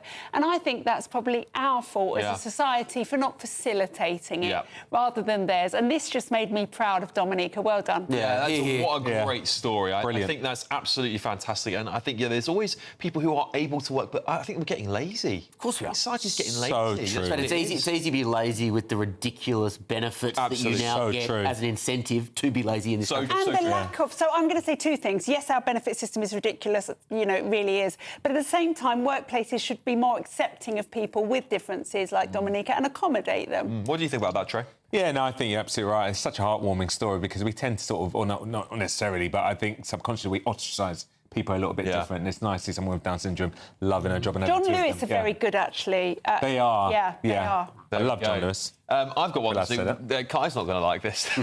Reform UK, their council, I believe in Staffordshire, have decided not to fund LGBT plus QIA alphabet spaghetti pride events. And look, there's nothing wrong with that. Why should taxpayers have to pay for events for every different community festival? They'd be doing one every day of the week. And I think councils should be paying for any event. Absolutely agree. We've already been seeing the highest council tax rises, I mean, ever. I want them to fix our roads, collect my bins, supply the education and support people like Dominica into work. Absolutely right, Renee. And I think people are so sick of seeing their bills go up when the councils are barely able to do the most basic things. Kai, do you disagree with this? Yes. Why should it be the job of government to spend taxpayer money on trying to change the morality of the public? No, I think there's all sorts of parades like this to celebrate just how diverse and multicultural and different our society is. It's good celebrate that what you want, but just don't use more money to do it. You know what's ironic about all of this is all those big corporate companies that said that have gestured and had all that signal waving to minorities, particularly the LGBT community, changing their profile pictures to rainbow flags. Where are they funding it now? They've all disappeared now, haven't they? It just shows how vacuous it was in the first place. And quite frankly, I find a lot of gay pride parades to be utterly debaucherous and shouldn't be on our streets, quite frankly. And what's the point? That's a disgusting thing to say. No, it's not. No, it's absolutely not. I mean, when you've got people out ridiculous. there. No, it's not. I have with my own two eyes. My own two eyes have seen men naked on the street when there's children walking past and then twerking, dog collars on. There was a young lad actually messaged me saying him and his sister went to a local one. There was a man on all fours walking with a collar, with someone walking him, and was told a 6-year-old was invited to go pet him. You know, that sort of stuff has no place in Britain, and that's one of the reasons why Pride no longer needs to exist, because we've got full equality under the law. You're treated with privilege over. That is DEI gives you a leg up in society. That is an absolute joke. I'm not interested in who you have sex with. Exactly. I'm really not. It should not be your identity. Who cares? I'm interested in what kind of person you are. End. Yeah. OK. Let's move on, Trey. So I have a great one, a man who I absolutely, utterly admire. The great David Beckham is getting a knighthood, and I think it's long overdue. I don't care what anyone says. I think he's a national treasure. You know, I love him for so many reasons. Number one, obviously, he's a great footballer, but I love his redemption arc. You know, everyone remembers him getting sent off. I think it was against Argentina, wasn't it? And the resilience that he showed, the fact that he had a fantastic partner in Victoria, they got through it together. He's been a great ambassador for sport, you know, a working-class lad, done good. I think a lot of these gongs are being given out left, right and centre, and I think he definitely deserves one. Just looks like a good bloke, doesn't he? It's just a great bloke. I love David Beckham. He's great. It's really weird. There are some people that you just look at and you think... Why are you getting a knighthood? But then also so many people who deserved one decades ago. Like him. And he hasn't had one yet. Can I be a little bit controversial? Whilst I think he's done a lot, there are so many people. Dame Maggie Oliver would be a lovely person to see getting a knighthood. J.K. Rowling. J.K. Rowling, who's obviously helped the education of young men. I'm not saying David Beckham doesn't deserve one. I'm just saying there's people I feel deserve them more than a football player. He's obviously a very, very wealthy man. And, of course, his wife gets the title. Victoria gets the title as well. So I feel like the honour system is a little bit broken and a little bit skewed towards... You really would go against David Beckham. No, I wouldn't. No. I'm Victoria. She's a cultural icon. I wouldn't. It's not about that. I think it's just about who in society should we be looking up to and who deserves these things. And I think there's so many people along the list that I would give this to first before we reached the likes of football players like David Beckham. I would be controversial enough to say that I think the whole system is broken and we should scrap it. But if it does exist, which it does, then yes, David Beckham absolutely. David and Victoria have been great. I guess one of the good things is that he was one of those only celebrities that did queue for the Queen. He did, exactly. For the funeral. I think, do you know what? Some other TV stations. He's a great role model. Skipping the queue. He's a great role model for young men. I don't he's been married for a long time. He's a great footballer. He's an ambassador. No, but come on, he's a great model. If my son grew up to be like David Beckham, I'd be a proud man. Yeah, he's great. The impact of Brand Beckham on the economy, on actually people's perceptions of the UK, I think is... Victoria's Spice Girls, I mean, cultural... They dominated the world. They deserve it. Yeah, exactly. All right, then. Come on, Kai, what have you got for us? This is one of your fellow Apprentice contestants, Trey. Which one? I don't think in the same season. Thomas Skinner of Bosch fame has this message for young people who... let's look at this video. How we doing, you lovely people? Now, I keep seeing influencers on social media showing off their Lamborghinis, their Ferraris, rooftops in Dubai, whereas I'm over here having a full-blown domestic with my wife that I spent too much money on beer and meat from a barbecue last week. But look, guys, I might not be in the south of France showing off, but I want to say one thing. Please don't think that you're failing in life because you haven't got these materialistic things. You don't need that in life, yeah? Look, see me, I might not be in the south of France showing off, drinking cocktails I can't pronounce, but what I do is I employ 14 good people. I go to work every single day. I work my hardest and give it 110%. But when I come home, I've got good friends around me. I've got a beautiful little family. Yes, well, it's a rebuke, isn't it, to the social media frippery and vapidness that actually so many people expect that they can get, but actually it means that they don't focus on the We need to write this down. I absolutely agree with Kai. Yeah, I'm going to make a clip of that, and when I feel sad, I'll play it to myself. But you know what? We can put it in our new promo. That's what we should do. It's so true, though, isn't it? You know, can you look at him in his life? He's got his kids. He's down to earth. He's just loved, and he doesn't have to show this Ferrari and the rest of it. It just shows a lot of young men. You don't need the Bugattis and Ferraris and different women. Just one. And be no woman that you're married to with kids. That's bliss. And make a family. Make a family and be happy with what you've got. Absolutely agree. I think, but given that it's Men's Mental Health Month as well, this sort of message is really important because we have become completely obsessed with materialism and all those things. And often it's not true, right? There's so many of those stories of influencers renting a private or just going, going for 5 minutes. Or fake. You can buy that opportunity and they take pictures and pretend. Okay. Like, I hate it. Tom's brilliant. All right. OK, still to come tonight, we've got our final triggered tantrums. You are not going to want to miss them. But first, here's a break.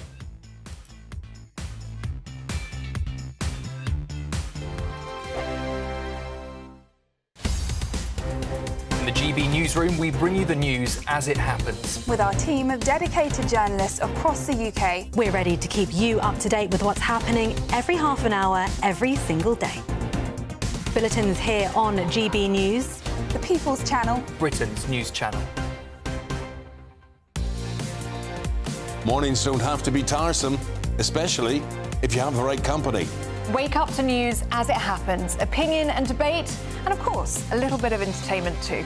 Because when the kettle's on, we're on. That's Breakfast on GB News, a show worth waking up for. Every morning from 6 a.m. Only on the People's Channel, Britain's news channel. We'll spread the news, you spread the word. Westminster's full of talk, but out here, it's the real world. Am I allowed to talk now? No, that's it. This is where it matters, real people and real lives. That's what politics is all about. The fact is Trump made a good start, no. Straight answers, no spin, and just a couple of pints. How many fingers have I got up? About 10. So join me for Lee Anderson's Real World every Friday at 7 p.m, only on GB News. The People's Channel, Britain's news channel. It's Patrick Christys tonight, and here we do things differently. It's explaining the absolute madness of this, doesn't it? It's explosive. I mean, this is very good. It's lively. 850. Your government sat there, Sean, and it did nothing. It's controversial. And the Middle East has been in turmoil since before I was born. It's everything you need to kickstart your evening. Everyone's had their Weetabix tonight. I love to see it. That's Patrick Christys tonight, weeknights from 9 p.m. Only on GB News, the People's Channel, Britain's news channel.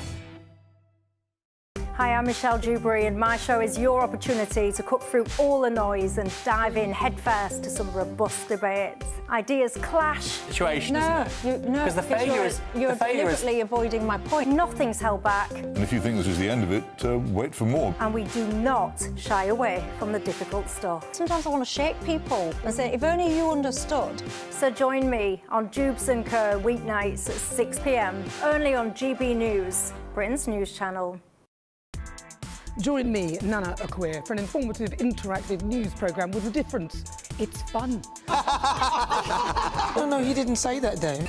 I'm so surprised. I think there's an element of truth to that. Join me from 3 p.m. every weekend, only on GB News, Britain's news channel.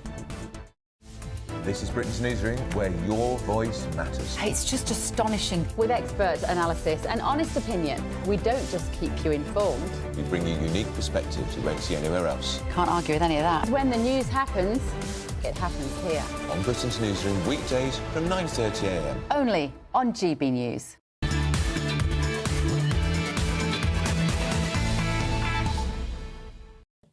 Welcome back to the Saturday Five. We're all running low on alcohol here. Renee, can't finish this pint. No. She's just shocked me. Renee just told me that she's never watched Bridget Jones. Really? You haven't watched it? I thought that was a chick flick. I don't do chick flicks. Don't do chick flicks. That is serious woman. I like that. That's very stereotyping serious of you, woman. Alex. Grumpy Grandad, it's a good show tonight. Very enjoyable, as per usual. Nice one, guys. Thank you, Grumpy Grandad. I always love hearing from everybody here on your say.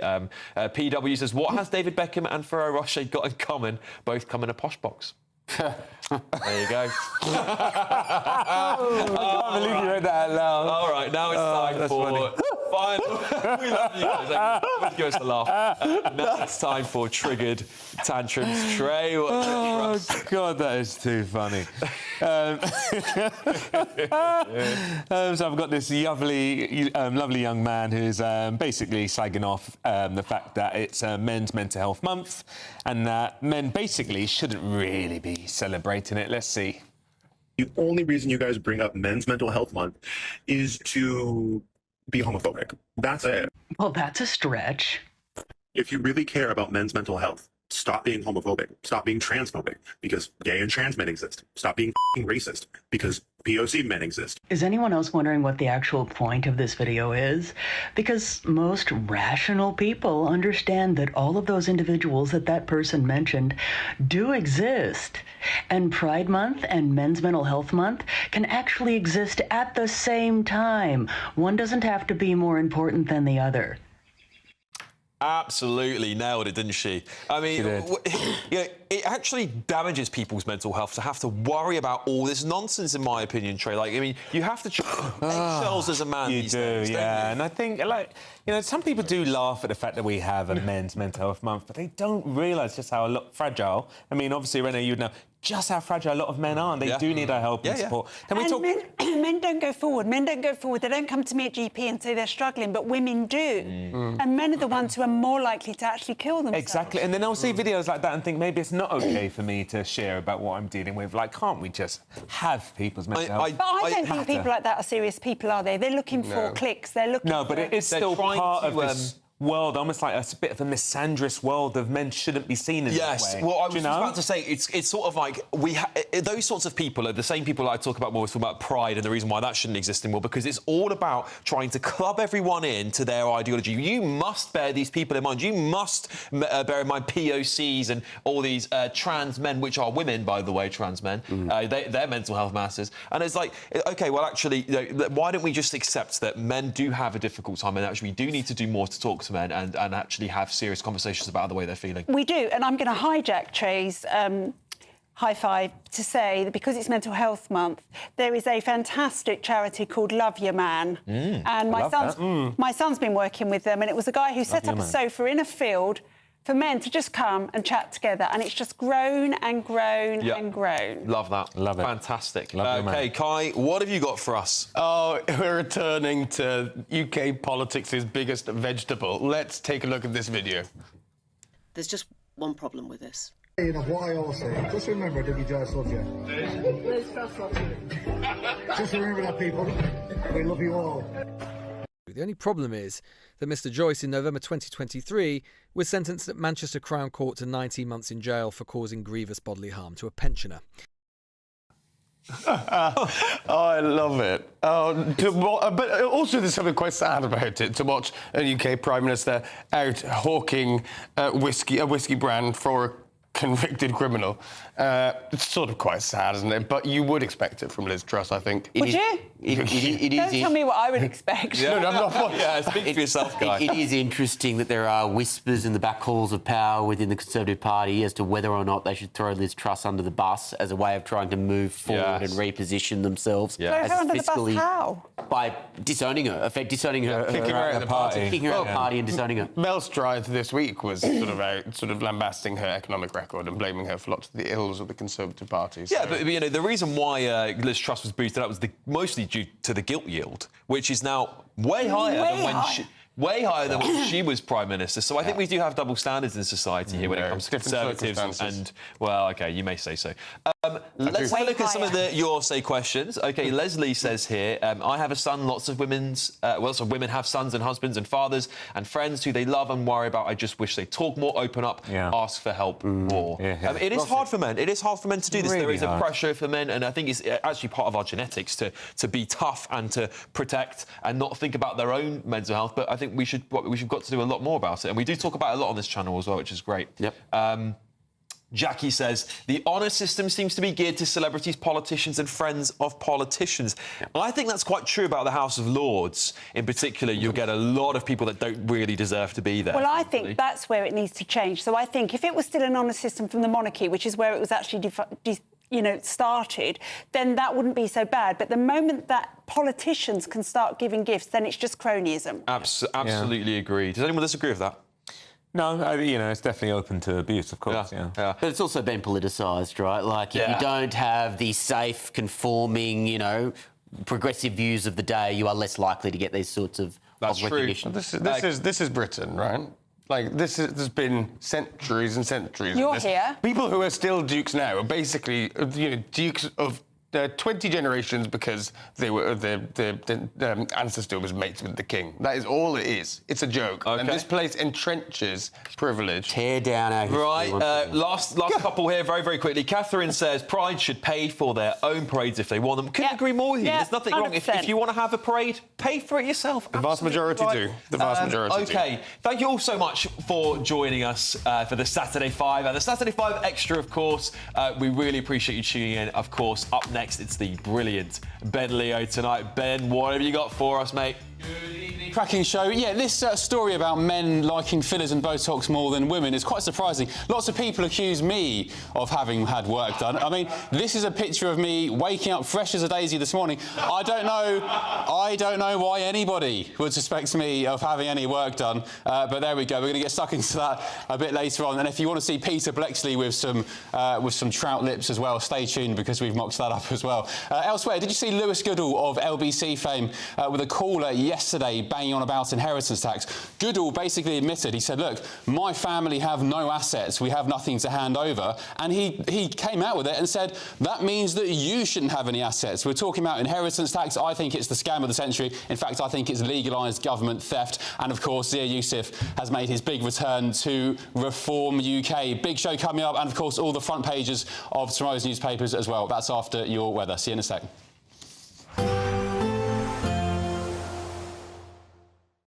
Expect a warm front, moving from the kitchen right through to the rest of the house.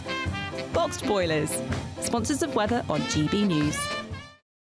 Good evening and welcome to your latest GB News weather from the Met Office. So there's been plenty of heavy and thundery showers for many of us today, and there are further showers on the way as we go through the rest of the weekend, but these generally more scattered in nature.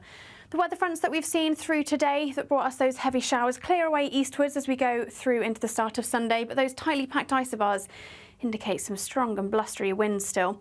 Any heavy thundery showers across the southeast quickly clear eastwards as we go into the early hours of Sunday morning. 1 or 2 showers still skirting across the north-east coast, and further showers then arriving across Northern Ireland during the early hours. But for many of us, plenty of clear skies, and that does mean it could turn a little chilly in places, particularly across the northern half of the country. But it does mean a dry and bright start for many of us on Sunday morning. Across parts of Scotland, there'll be plenty of early sunshine, perhaps a few showers skirting the very far north and the very far west. Perhaps a little bit more cloud here with those showers pushing in. And across Northern Ireland, a showery start to the day too. For northern parts of England, central, southern, eastern parts of England, there'll be plenty of sunshine to start the day. But for parts of Wales, southwest England, perhaps a little more cloud around with 1 or 2 isolated showers to start. The showers we see across western areas then push their way eastwards as we go through Sunday morning, and in the afternoon sunshine we could see 1 or 2 showers bubbling up too. The showers could turn a little heavy in places, perhaps the odd rumble of thunder, but generally lighter and more scattered than the showers we saw on Saturday. And it'll feel a little warmer than we did on Saturday as well, highs in the south of 19 or 20 degrees, but it will still be a little blustery, particularly across the west. A dry and bright start for many of us then again on Monday morning. Again, some showers across western areas, these spreading their way eastwards. And again, much lighter and much more scattered than we've seen over the weekend. However, turning cloudier across the west with another area of rain arriving. And that north-south split continues as we go through much of next week with some showers, some longer spells of rain, but also turning a little bit warmer in the south too. Expect a warm front, moving from the kitchen right through to the rest of the house. Boxed boilers, sponsors of weather on GB News.